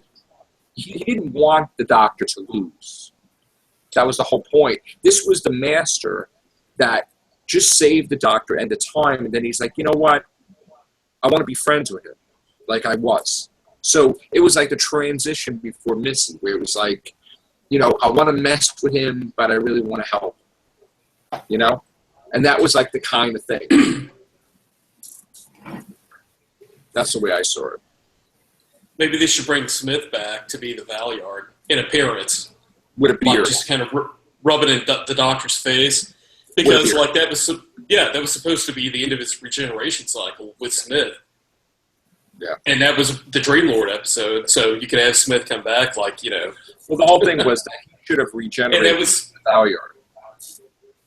Because that was the last regeneration. Because according to Nightmare and Silver said he had another regeneration. What I always thought I looked upon, I came up with this notion about a few years after they showed River, and she said she killed a great man. I was thinking, what if she went to a planet and that was having some sort of trade negotiation fixed up, and she hears the Doctor was there, but as far as she remembers, he had come years after the trade negotiation had been, but she finds out it's the Valyard and recognizes him there, but nonetheless, jumping to the forefront. When she eventually tries to do it, that's the point in time in which the Time Lords pull him out of sync to be the. And since her refuse, they assumed that she was refusing to tell him where she hid the body. That's why they tried her, and that's the great man, because he was going by the name of the Doctor. So wham bam, thank you, ma'am. What if the Valyard came back and they used the angle of the War Doctor in appearance? Because Michael Jaston, wasn't that the actor that played him in the Trial of the Time Lord? Yeah, could he not be a younger-looking version of the War Doctor? I mean, they could pull that off if they needed to, where, like, he came back, but he was, you know, he got, like, the older Valyard or whatever. But it seems like even, like, inconsequential of, like, whoever actor plays that particular character, it seems like if they brought the Valyard back, that if they played some angle into the War Doctor, that whole thing, like, oh, you kind of like, it's kind of like the universe's way of, like, oh, you thought you got one over, well, you're going to have karma come back and bite you in the ass, because now the Valyard's coming back, and it's going to be like somehow tied to the War Doctor, and that whole thing that happened that you thought you were cheating your way around something. Now, the chickens are coming back to roost, so to speak, with the Valyard situation, where there's some incorporation of the War Doctor. They mentioned the Valyard and they named it a doctor. They got, the great intelligence. What'd they say again? Remind me. He said basically all what the Doctor's known for, different incarnations. He says the Valyard. He says the Beast, which the Beast is probably Capaldi. Well, he name dropped, and he really didn't get specific about anything, right? So right, yeah. But the way I see it, I think the Sisterhood of Karn lied, and that he could regenerate. He didn't die. Wasn't that they basically that drink was a regeneration. The regeneration process. No. The drink was a different regeneration. It was actual regeneration energy in the cup. So he still had his regenerations, but that one became the regeneration. In other words, it was always going to be the 8th, the 9th, the 10th, the 11th, the 12th. But they sort of put a regeneration in there.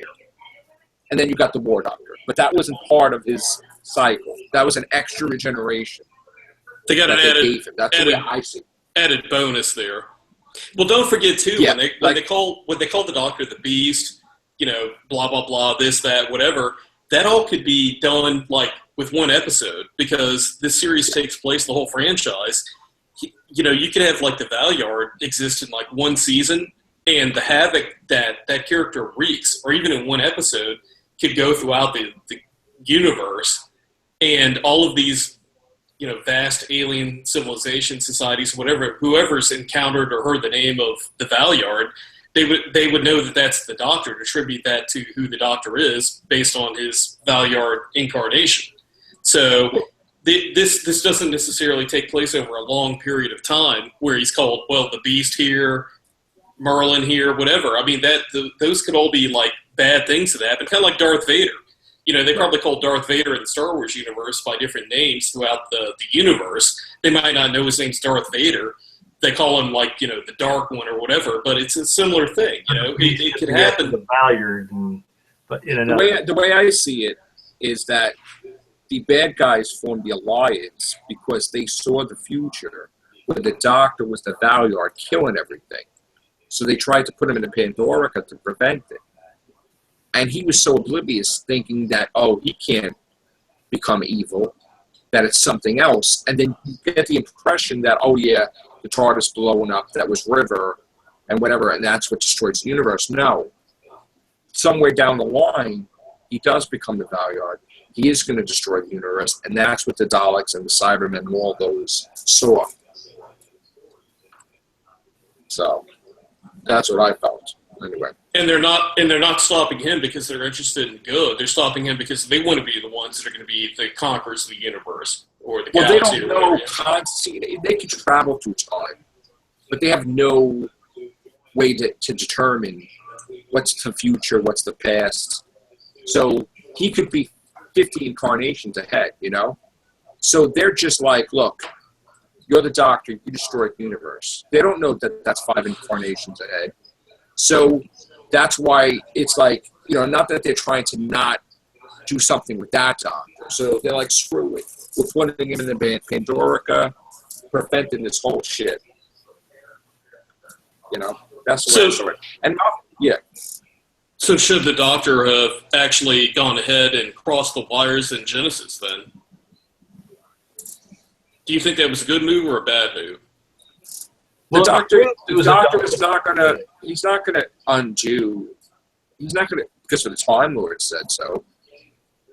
First of all, he wasn't really a fan of them to begin with half the times. So he purposely wasn't going to destroy the Daleks because he felt that, right there you could tell that the Time Lords could be a bigger threat than the Daleks because they're always a bunch of scum. I mean, look what they did. They forced his regeneration.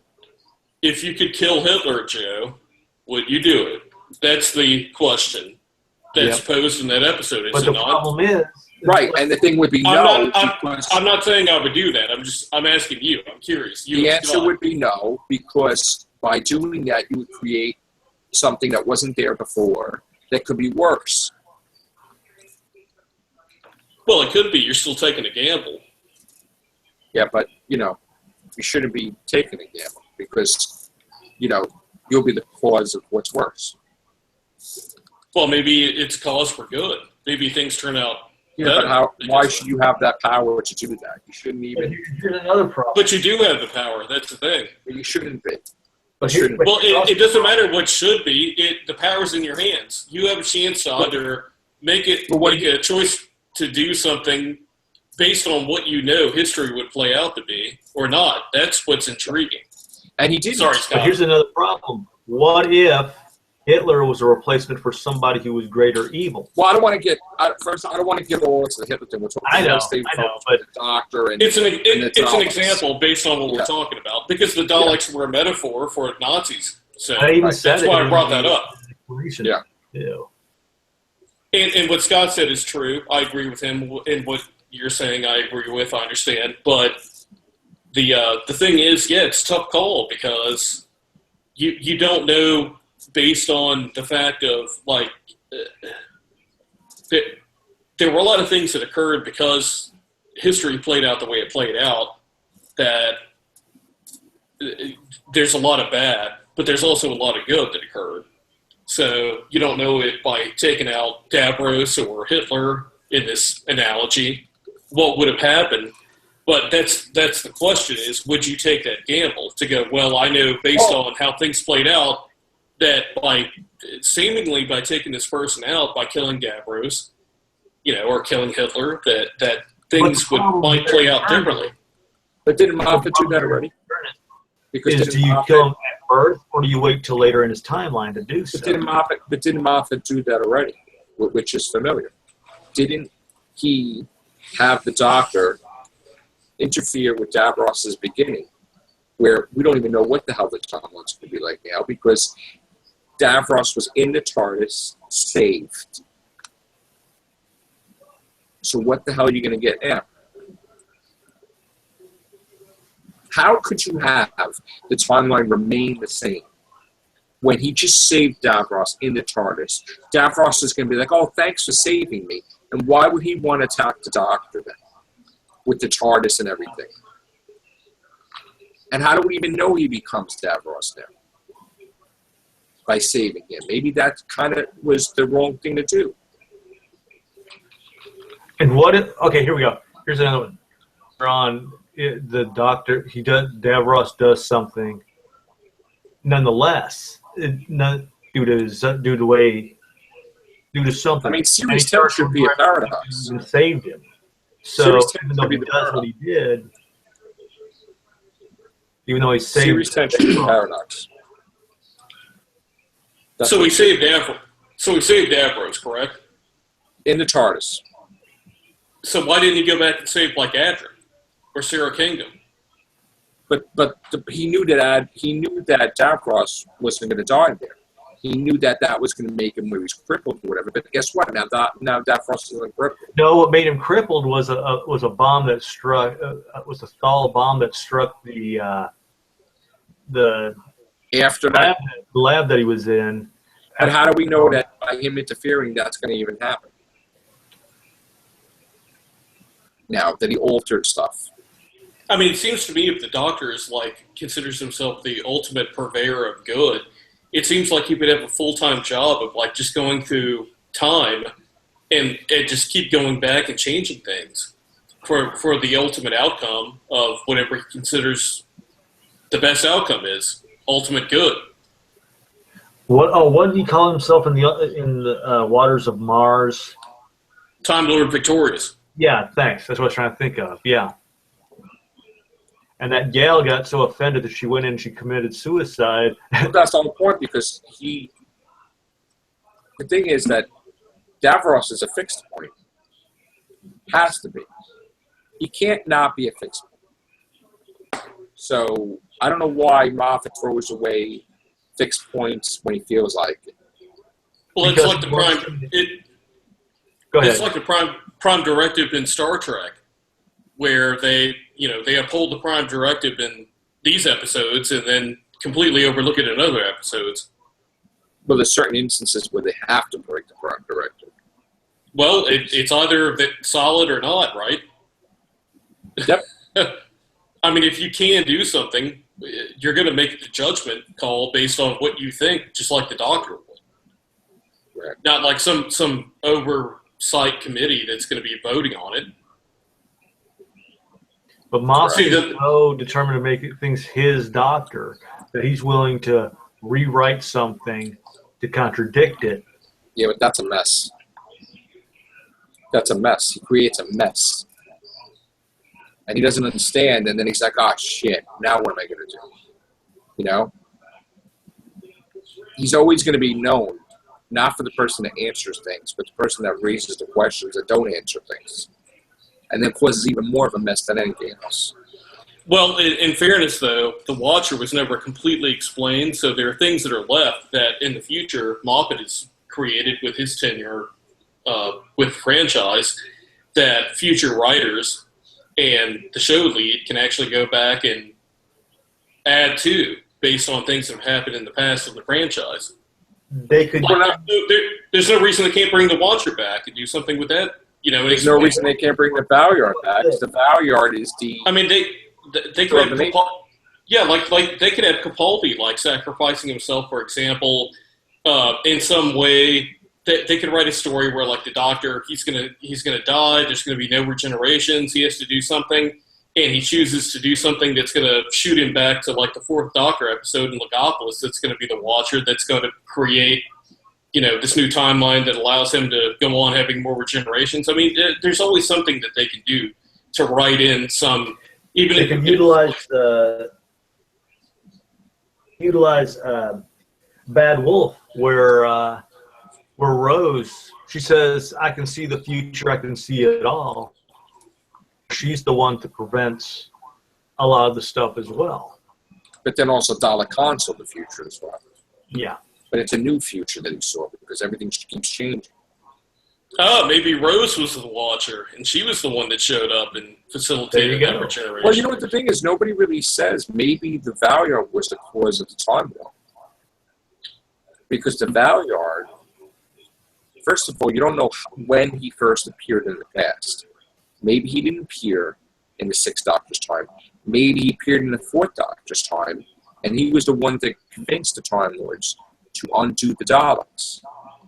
Well, in fairness, too, the Valyard might ultimately be some instrument for good, but we're not aware of that at this point, where in some future story that occurs, but that had to take place to fool something going on, whatever, in the timeline to correct things and make things better. That's the whole nature of the whole series. I mean, you can always, retrofit things to fit what's going on today. And it'd be interesting to see more of that than some of these mundane stories that sometimes get pumped out about sleep monsters, that crap in the corner of your eye that come to life and attack people. I mean, you could easily say David Tennant's Meta-Crisis Doctor, when Rose dies, he becomes the Valyard and loses it, and then goes back and tries to get regenerations and screw things up. Because he was the Time Lord victorious. So, why couldn't it become the Valyard? Why couldn't the Valyard actually be an older version of David Tennant, kind of? And that be the Valyard? Well, you could even have something going on where the Master's involved in the story somehow, where the Master's actually the Valyard, and he has the Doctor convinced, the Master's his psyche or something's in the Doctor in a future story, and they go back, and that explains why the Valyard claims he's the Doctor. He's actually the Master in Trial of a Time Lord. He's not the Doctor. Or it could be they're merged. Yeah. And the thing is that the Master has to be the head bad guy. Ronnie merged, and that's how we got Missy. I mean, the Master could be the head, he has to be the main bad guy. So if the Doctor's going to be evil, then he has got to be a good guy. That's the whole point. That's why, Yeah, because Yeah, because that's interesting, because you have Trial of a Time Lord with the Valyard, and then the very first episode with McCoy has the Ronnie. So there could be something, they could pick up with that and run with it, where they're in collusion working with each other to have us and the Doctor convinced that the Valyard's the Doctor when it's actually the Master or some combination of the two where they meshed. And it's a complete mindfuck. Right. I think the Master is Missy, and I think that the Ronnie will come into play eventually. I think what they'll probably do, though, is they'll probably turn the Ronnie to a man or something to try to... I think they'll wait until Moffat gets out. I honestly think it's Moffat that's preventing, because his actions are preventing them from you giving them the BBC the go-ahead to use past... you know what? I thought Moffat was the one that's holding back Torchwood, but he's not. That's what he says. So there's something else going on with the BBC or something. Well, what if we find out that Missy, as we know her now, allegedly is the Master, but it's actually a combination of the Ronnie and the Master? And I don't see it that way. And there's some story where the two personalities have to, unmesh themselves. Yeah, but it doesn't have to be that way, because the way they establish it is that Time Lords could change sex. So if it wasn't established that from the Doctor's wife, where Neil Gaiman brought it up, then you would say, okay, they merged. But they don't have to merge, because the Time Lords could easily... No, you're right. Based on what we've seen, they don't have to, but that still does not discount the fact that they could do that. Right. That could be a... in a future story, that could be like a whole fake sort of ruse where they go back and they retrofit things to where actually Missy is a amalgamation of the two of them. Connor's back. Yeah, and Russell T. Davis. In order to Russell T. Davis, the only way they could in other words, they had to pretty much merge themselves in order to escape the fate where Gallifrey was. So that's where the whole that introduction story for her came about. Yeah, there's nothing to say that the Ronnie and the Master could not have merged somehow to escape something. And now we're seeing Missy as that particular individual, where in the future, that's one of the theories about Missy's character, is that she's the Rani. Yeah, she's the Rani and the Master combined. Interesting. Using some Time Lord technology. Yeah, okay. That could be, but the writers need to pick up on this baton and run with it, and do really involved, in-depth writing with this stuff and make it fun. Quit giving us some of these mundane episodes of shit. I don't really care about a Christmas episode that just doesn't. Why waste an episode? Have something important to do with it. Why couldn't you do a Christmas episode where you showed that you bring John Sim back? You have the sad thing is that with Moffat, I think he's taking some unnecessary risks on Capaldi's part rather than what he would have done with Smith. Oh, absolutely. Because with Matt Smith, he was so confident in his era that he wouldn't have put a superhero in a Christmas special. Yeah. So, and now he's doing it with Capaldi to try and drum up some sort of a story. Really, I think it's going to ruin his era, Capaldi's era. I don't think so, because I think that's purposely why Capaldi's not going to leave when Moffat leaves. I think he's going to be like, you know what, I got to fix my era, and I'm going to be with Chibnall, and if I like the first year, I'm going to stay on more. I honestly think that even if he's tired and he doesn't want to do it anymore, I think he wants to have an impression that this is the Moffat era and this is the Chibnall era, and I had enough episodes with Chibnall to stand on my own. Yeah, well, that's what I hope. I hope that happens, because he needs a fair break, and I don't think he's. Moffat wasn't giving it to him. They were always poking fun at his age, as though And that got old. Pardon the pun. That got old real quick. And they need to stop the shit with the Clara, and Clara's destroying the TARDIS, and that TARDIS maybe is TARDIS or some shit, because, enough with that already. Rose and Bad Wolf could come into play to where she says she saw everything. She could possibly be the one that fixes the garbage which went on with. I still want to find out what Danny Pink actor did to totally get himself fired where he's not even with it anymore. Because obviously something has changed. He had a plan. He didn't get fired. He left. He left. But he didn't get fired. No, but it wasn't. I didn't get fired. I quit. No, but it wasn't that he left. It was that Moffat didn't have anything left to do with him, which was not entirely true. He was a bit of a Mickey character. He was just there to fill a gap. Yeah, but Clara. No more Pink on the couch.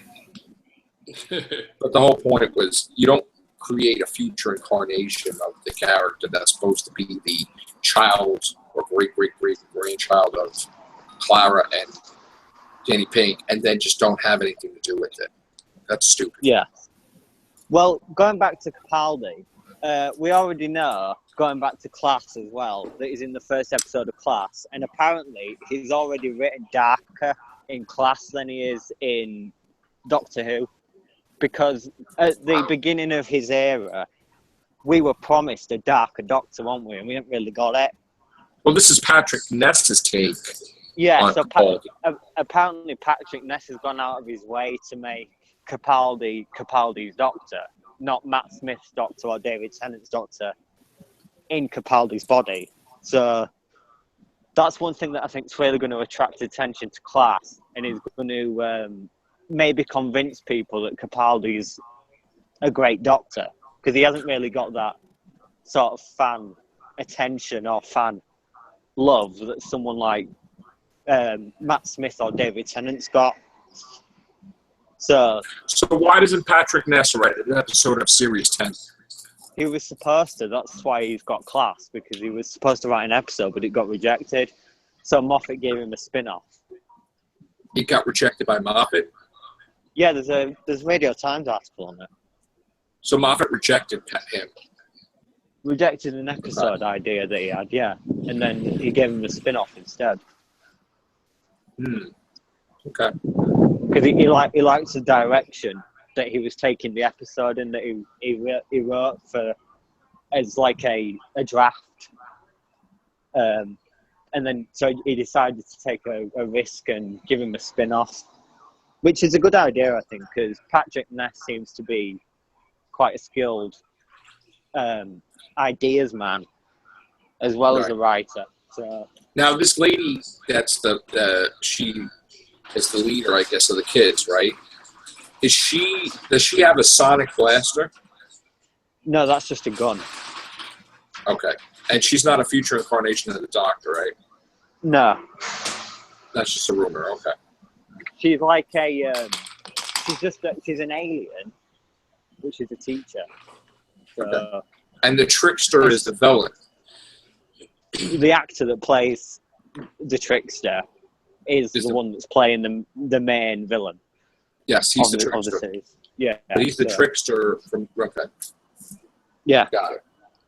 And this was supposed to be an episode 2, wasn't she? She was interested in being... Michelle Gomez was interested in being in an episode, but I don't think she's going to be in it. Okay. But yeah, Patrick Ness said that the teacher... because she's an alien, she's supposed to have quite an evil streak. And then there's rumours that she kills off one of the kids because she has an evil streak. So, and it's supposed to be dark, edgy humour, dark, edgy drama. So, wow. Okay. So we get to see a fresh Capaldi from somebody else's writing. From someone else's take, which is the most interesting part about it, I think. Then Class has just got a lot more interesting then. Yeah.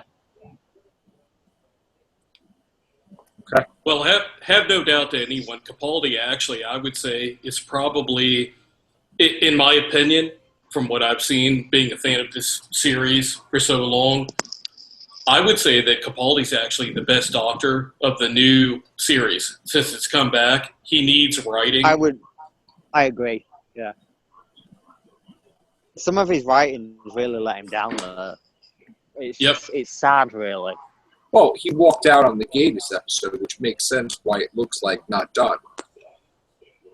So I don't think he's happy with the way he's being managed, because Moffat isn't really letting him have any sort of control over how his Doctor is. He's just writing him like Matt Smith. Well, here's the thing, right? Moffat is depressed. And Moffat said flat out, his best friend Matt Smith's gone. Jenna Louise Coleman's gone. You know, Karen Gillan's gone off to Dolphin. He's miserable. So when he's writing Doctor Who, be professional. He goes dark. He goes dark. He does deep breath. He starts getting dark. He does the death in heaven thing, but then it makes no sense that the Cybermen were there to wish him happy birthday and do the Macarena. So he's just totally in a spot where he wants to leave in Series 8. Well, leave. But he didn't. Yeah. Because he said that he didn't because he said that nobody could replace him. Oh, yeah. So he stood on. Ego. He stood on. Listen, he stood on because he said that he didn't want Doctor Who to turn to crap. So he kept bothering Chibnall every friggin' year until finally. So he's got a martyr complex too. I mean, if you're that miserable, then fucking leave. Let somebody else come in. But don't you see the episodes in Series 8 and you can tell he's miserable? Like, just look at it for a second. Not for nothing. Yes, we could like Doctor Who that's dark, right? But if you look at the opening Regeneration, Deep Breath, that was freaking darker than dark. And I understand you like it to a certain point, but how do you go from dark to light with Robin Hood, then back to dark? It's like you're giving me a headache. Like you go to listen, but then you go, oh, the trees are talking to us, and they're going to be a jacket, and they're going to protect the earth. I mean, make up your effing mind. Do you want to be dark? Do you want to be light? But now, do you see what he did now? Now, it's a comedy now. Now he's turning Series 10 into a lighthearted friggin' joke. Because he says, oh, we need to have comedy now. We need to get away from the seriousness of it. So you got Nardole, you got Pearl Mackie. So what the hell is the season going to be? Is it going to just be no plot and, hey, I'm just traveling around? You got to have something that's going to be interesting. Well, Joe, I mean, in all fairness, like even like the podcasts, you know, for years, like since I've been on here, they go through a flux. They go through different times of things where people are like, oh, I'm tired of this, you know, and they leave. And then they're like, okay, well, you know, I can come back on here. I can function with dealing with talking about certain topics or whatever, or things going behind the scenes is the point I'm trying to say. With the show, you know, if Moffat is carrying some animosity or some sort of grudge or something, then leave. Right. You know, he should have let it. Yeah, exactly. You know what's a mistake? When you saw what he said about Series 7? He said his own Series 7 sucked. All right? When you start ripping yourself, it's a problem, I got to say. So he just admitted he fucked up Series 8. He screwed up Series 7. He's depressed. And then whatever. I mean, that's why he's got to go. That sounds like manic behavior. I mean, why would you continue... If you're going to stick around on one hand and go, well, I'm the savior of Doctor Who, I don't want to leave because I'm afraid it's going to go to shit. But then you turn around later on and go, oh, well, what I did was shit. That doesn't add up. That doesn't make sense. I mean, you need to have a leader at the helm that is going to continue the series, that actually believes in the series, and is not tired of it. Somebody who's a professed long-term fan of Doctor Who, even as I am, if I were like the lead of like the show, if I got to a point to where like I had an issue with something, then it's time to go. You know, if it's a big enough issue, I'm not going to retroactively go back and go, oh, well, I might do that for like a story or two or something and go, well, I could have done this a little bit better or whatever. But when you're talking about whole seasons, on one hand, you're arguing with the left hand, well, you know, I'm the savior of Doctor Who. I got to continue this. I got to continue carrying the baton for the series. But then on the other hand, going back and going, oh, well, this season was shit. You're countermining your own argument. Right. That doesn't add up. I mean, is that not true? It is true, and it doesn't add up because you could see Moffat when he did Matt Smith. There was heart in that. He had freaking dramatic music. They had dramatic trailers. Oh my God, he's in the Pandorica. Oh my God, he's getting married. Oh my God, with the Solomon Daleks was friggin' holy shit, and different things. And then you're like, what the hell happened? What the hell happened? You don't even know what he said. That he said the 50th was a hot mess. He admits that his friends were livid that he did that with the War Doctor, that he may change it, but he doesn't. He didn't yet. He didn't do it yet. See, I've got a problem with that sort of mentality because I heard Peter Davison say that his whole era was crap for the most part. You know, at the time you were doing your best with the role, unless you were just admitting to everyone that you only took the role for money and you couldn't give a shit less about the artistry or what you're contributing to what at that point even was a long-going franchise. You're shitting on the fans by doing that. So if you truly are a fan of the series, well, look what either put forward your best work, or get out, or not. You know, and don't keep criticizing yourself and bad-mouthing your work and everything. Just why can't you just shut up about it? If all of a sudden he said he went back and watched Series 7, and he said it was a mess. The Great Intelligence, he screwed the whole thing up, where there wasn't no build-up with him, and then it just screwed up the whole thing with Clara, and the whole thing in the time stream, and then getting out of the time stream. He had this arrogance thing, like, why do I have to explain? I don't have to explain how they got out of the time stream. They just got out.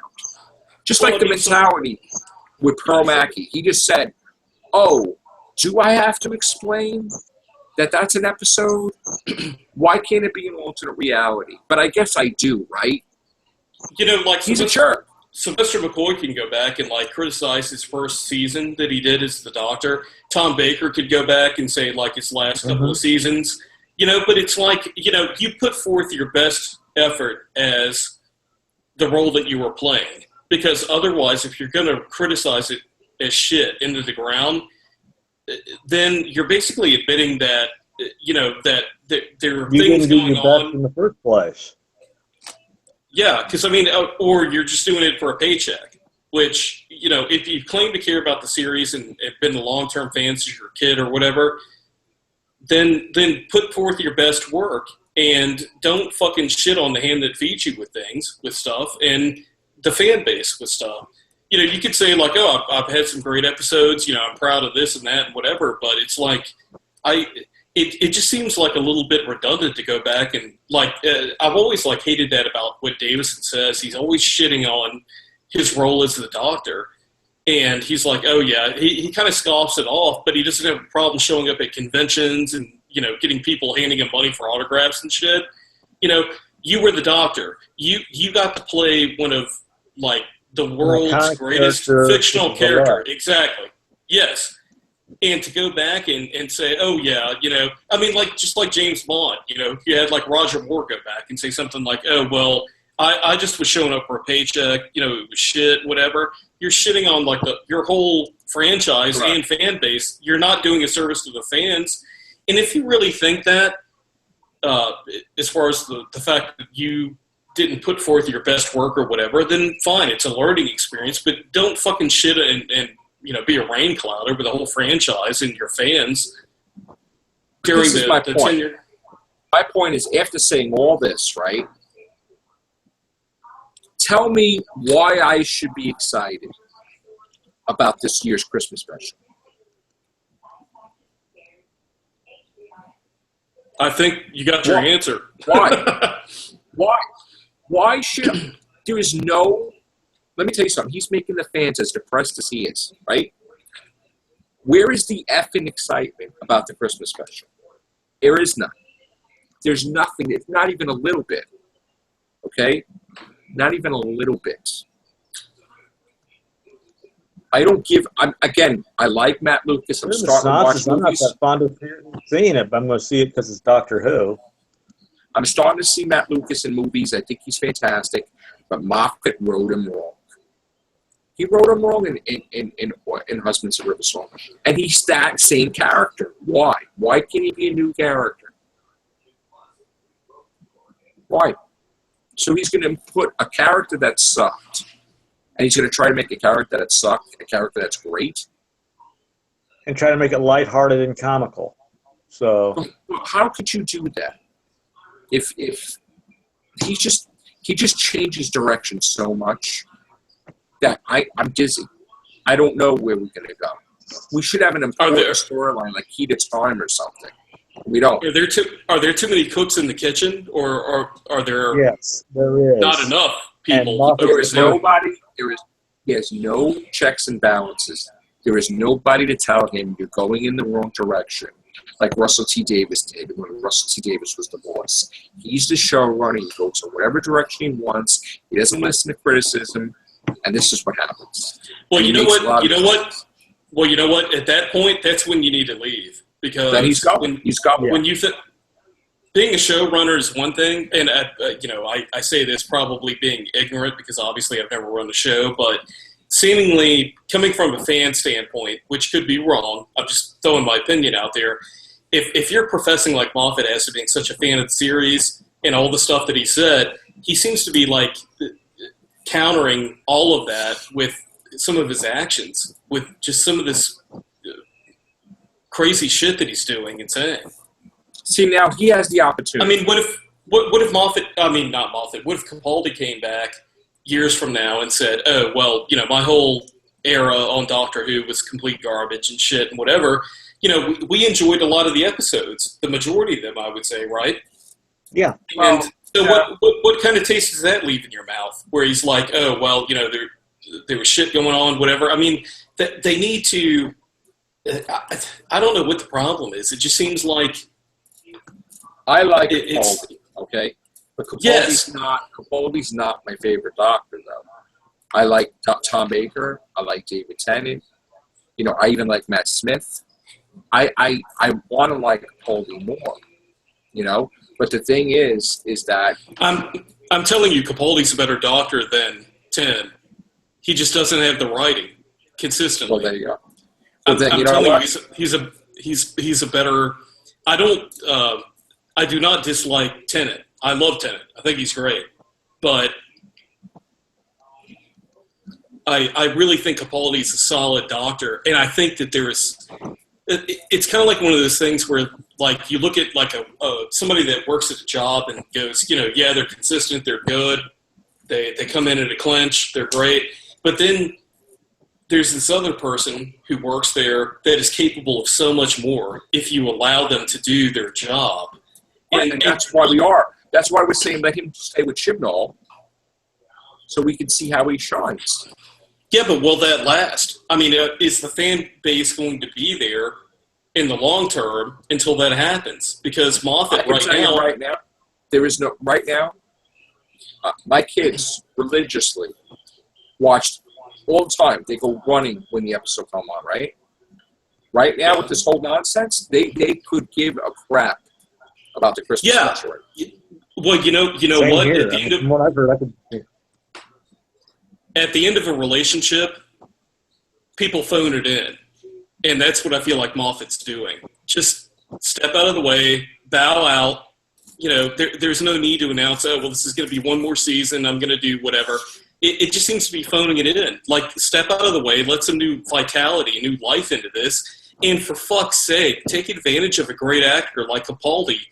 In my opinion, the best Doctor you have, because I see what he's capable of doing in that role. We've seen nuances of that, and we've seen examples of that during his tenure in the role. Just let somebody who actually is excited about the show, doesn't feel like it's burdensome or some like baggage on their back that they're having to carry.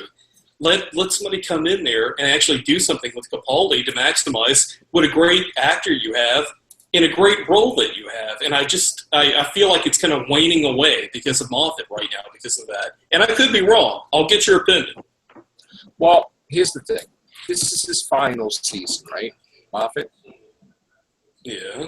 So wouldn't he say, wouldn't you You're the showrunner, Doctor. Go out on a big hurrah and make good, decent episodes. Right. The thing is that unless you're just kind of burning and petering out until you go, we don't know what his precipitation is. Well, here's the thing. Just say that you're Moffat for a minute, right? This is your last year, right?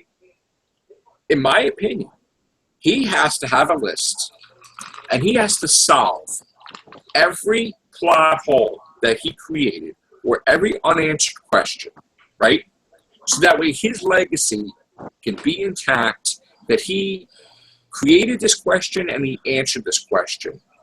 And everybody can be completely satisfied with the answer, right? He has to explain the voice in the TARDIS. He has to do Madame Quaveri. Just do all this stuff. Amy, Rory, even also. Because people are not happy the way that was left either, okay? If he doesn't answer anything, and this season has nothing to do with all these unanswered questions that he built up, this season's going to flop. Because people are looking for answers. They want him to answer these effing questions that he created. And if he doesn't do that, and if he just goes through the season, oh, haha, it's funny, ha, I did this to Davros, oh, no, you're so funny. This is going to be shit. Okay? This has to be the most serious season that he's ever done in his life, and he has to do it right, or it's a flop. I'm going to tell you right now, past performance is indicative of future behavior. I am telling you, this is going to be... Oh, got some reverb there. Yeah, that's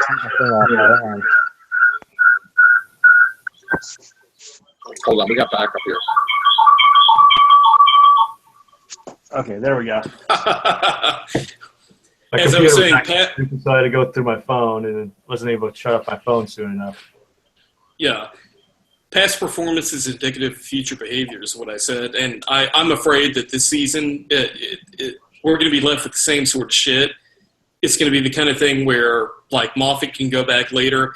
He's the kind of guy that questions what he does after the fact, and he's going to leave us with what he leaves us, and that's going to be what it is. I don't think it's going to be like what people are hoping and thinking it's going to be. I think it's going to be like yet another season that's going to, probably have great episodes and stuff, but it's going to be something. Why is it every job that he's ever had, he's completed? He's answered. He's made it satisfying. Sherlock, coupling, all these things, right? But why with Doctor Who you have to leave it like shit? Why? Why can't you answer the effing questions? This is the season that's supposed to be the most serious season ever. He has to do the right thing.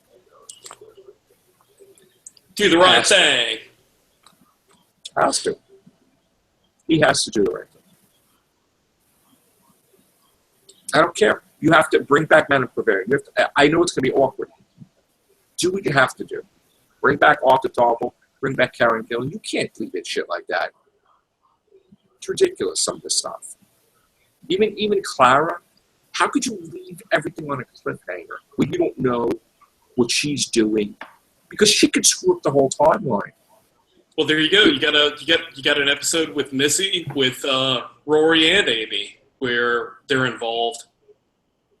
I was talking to Connor, and I said I had this whole idea, right, for a whole thing. And I said I would call the episode called Deal with the Devil, right?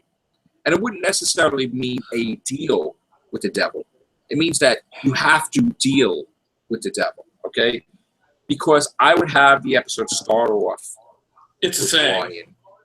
Right. The episode would start off with Brian, and you would show how the post-traumatic stress of losing his son and his daughter-in-law, and you see him watching the news, looking for stuff with the doctor, and he sees that he regenerates, and he's just like this, and he's like, why can't this fucking guy save my kid and my daughter, right? And no matter what, they say he's a good guy, he's not convinced. He's like, I don't care because I'm a father. I will do everything for my kid to come back, right? So something happens. He encounters Missy. And she's looking for a way to be friends with the doctor again because she pissed him off. She almost killed Clara. Okay, she got out of the dollar thing, so she's trying to find a way to win him over. And he basically tells her that the doctor traveled with his son and everything, and this gives her an opening. She says, I will save Amy and Rory, or whatever, but you got to be dealing with me forever. You're my friend, you're my servant, whatever. Right? That's the sense, right? But you could throw, in her twisted philosophy, because she's insane, she messes up things where Matt Smith's doctor's involved. Because why wouldn't you have Matt Smith in Moffat's last season? Or David Tennant, or all these characters, like, you know.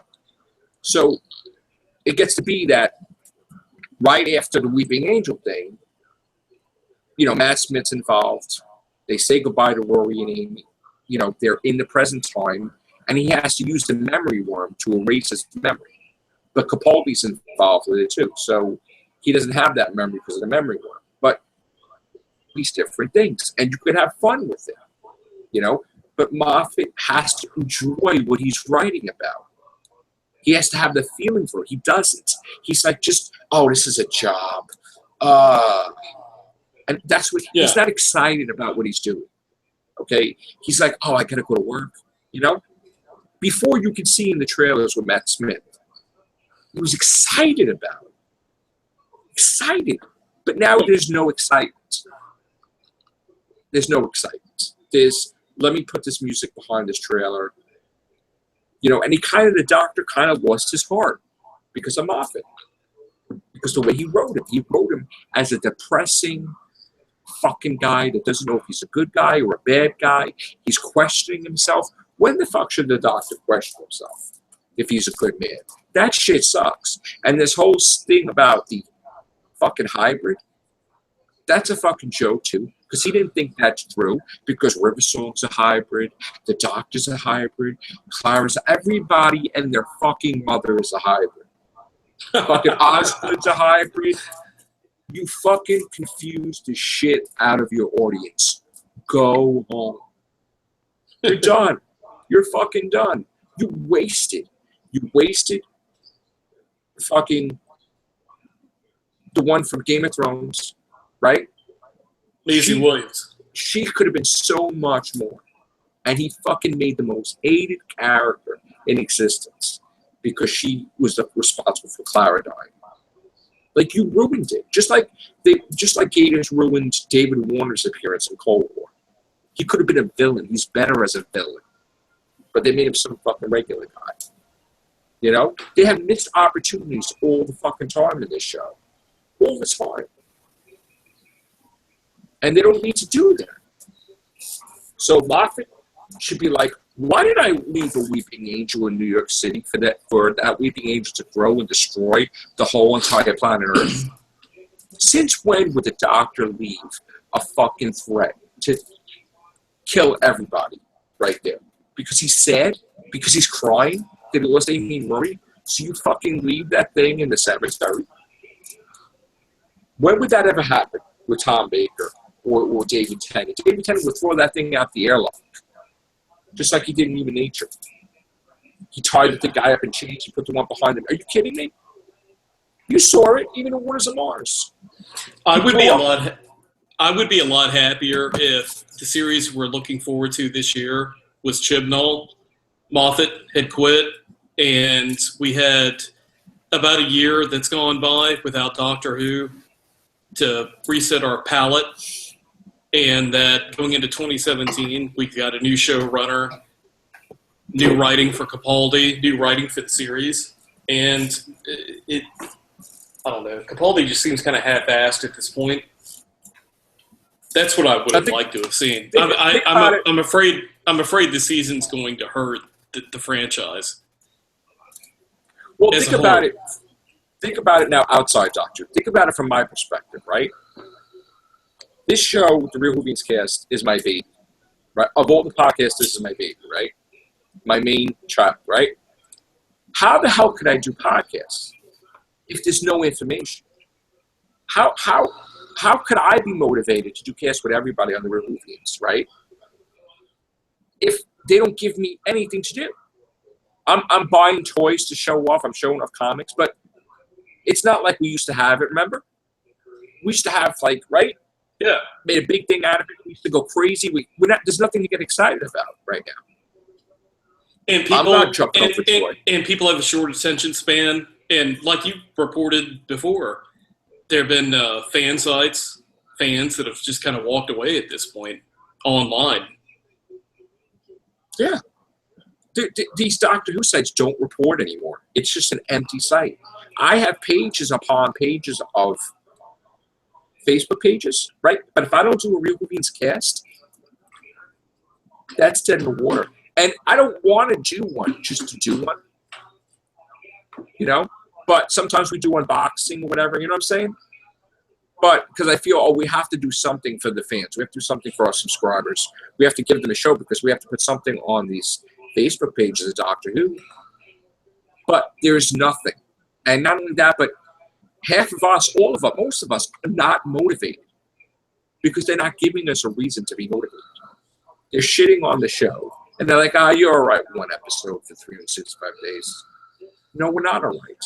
Well, they want and love the fan base when they are there for their purpose in their eyes. But I mean, like in times like this, there's nothing to report, so therefore they're like, well, whatever. They'll just have to subsist on whatever scraps they get right now. And that's what made the new show was the internet and spreading the news about what Doctor Who was.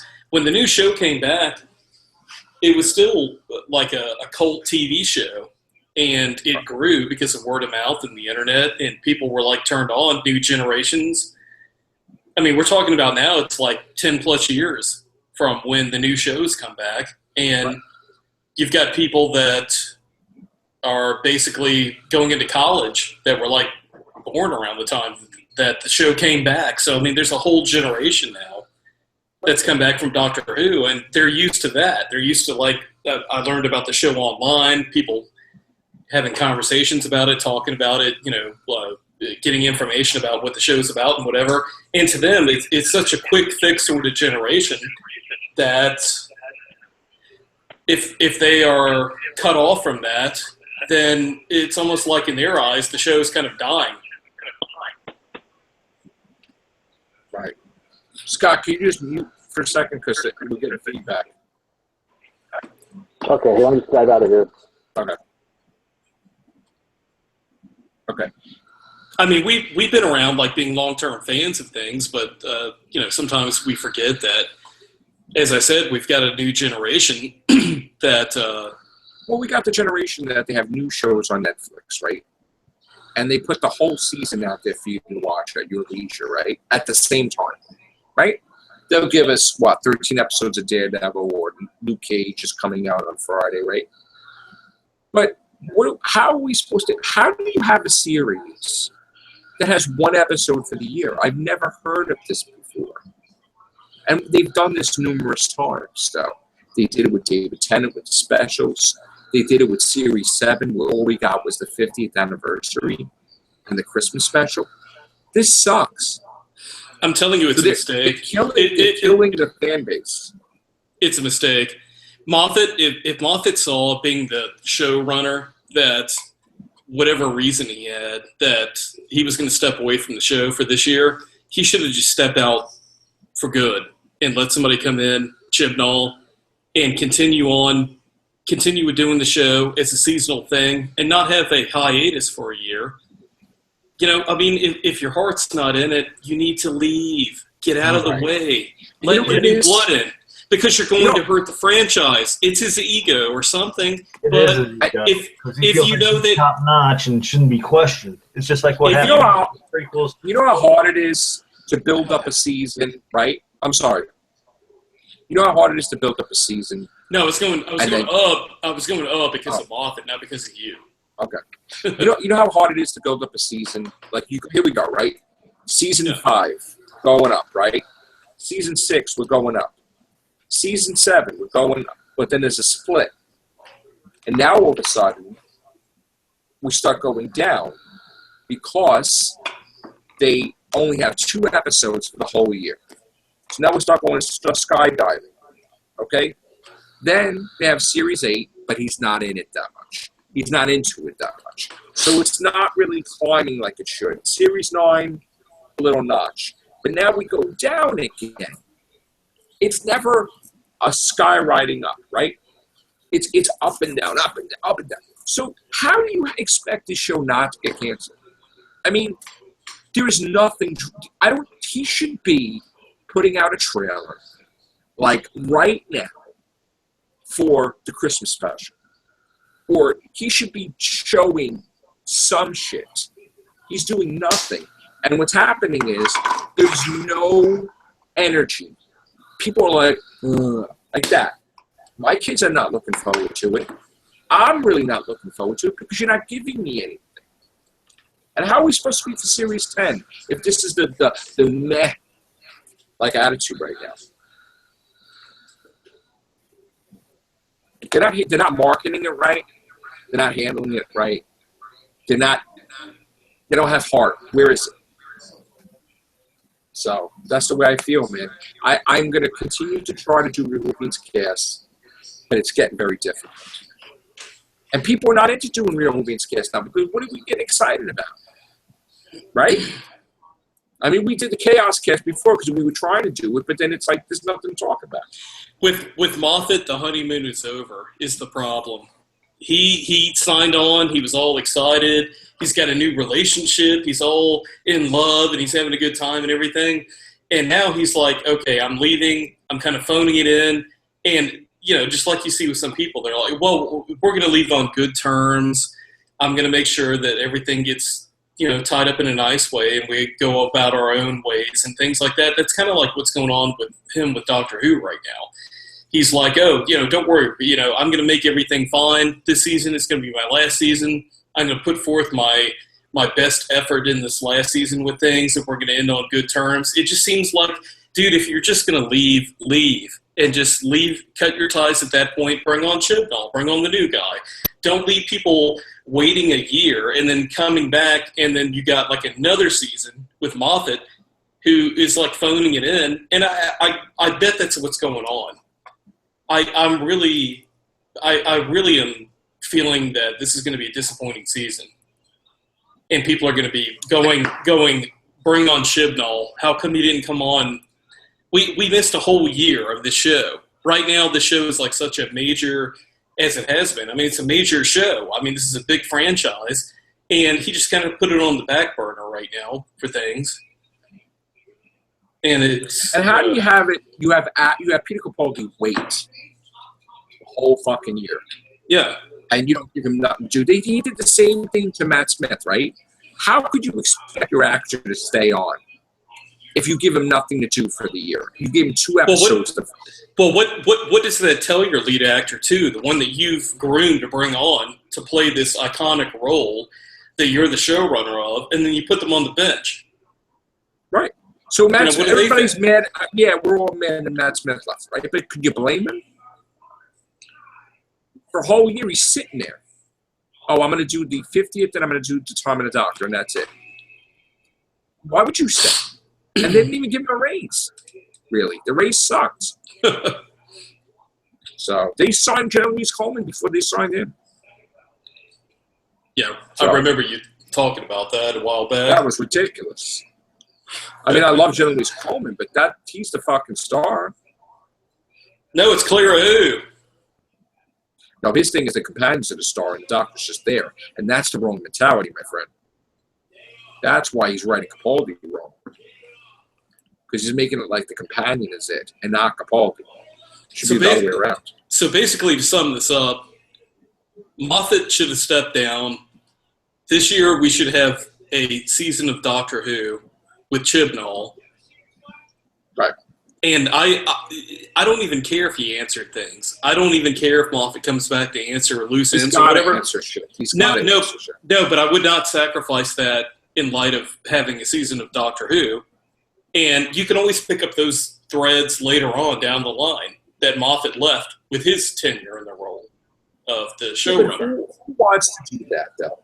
What writer wants to fix or clean up somebody else's mess. You know how hard that is? No, it's not cleaning it up. And I don't look at it that way. I look at it more like there was an idea put forth, and then they go back and revisit that idea and maybe embellish upon it or explain it or elaborate on it or use it for a story to propel a story forward. You get what I'm saying?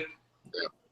So, I mean, that's what I'm talking about. More like something like that. Not like leaving a mess for someone else to come, eating off plates for someone else to come in and wash. Nothing like that. But using it to propel stories forward. Because I'd rather have Chibnall come in and either he or somebody down the line going backward and revisiting those things. Just like you have people like, Capaldi's Dalek stories, going back and elaborating on what happened in Genesis of the Daleks, or like we were talking about Attack of the Cybermen, going back with what occurred with 10th Planet and elaborating on things that occurred and explaining things that way. Because that makes sense in light of the fact that the whole franchise is about time travel. You're going to have things that are maybe unexplained at the time, but later on in the franchise, they'll go back and address that. That's fine. I think it's better for Moffat to have stepped out and let Capaldi come on fresh with Chibnall and start fresh.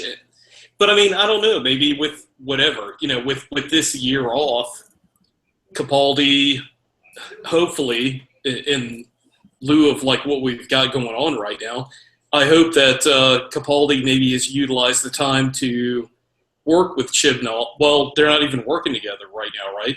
It's just him and Moffat, correct? Well, Capaldi filmed with Patrick Ness for an episode of Class, and then he's doing season 10 with Moffat. Yeah. Filming now for next year.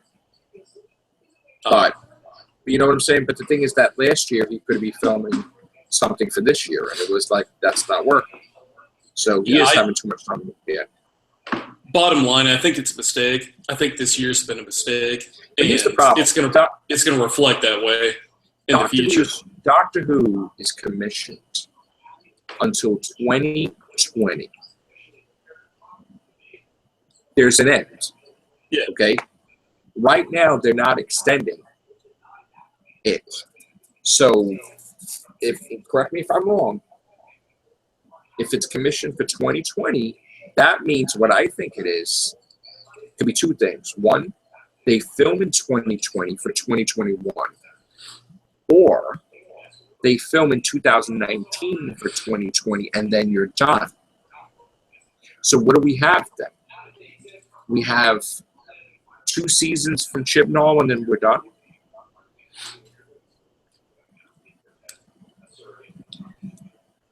I think that they will. I think they will extend that, barring some sort of disastrous occurrence in it the has franchise. to be extended if there's interest for it. If there's no interest for it, then they're not going to extend it. And if Moffat that's is what I'm talking around, about.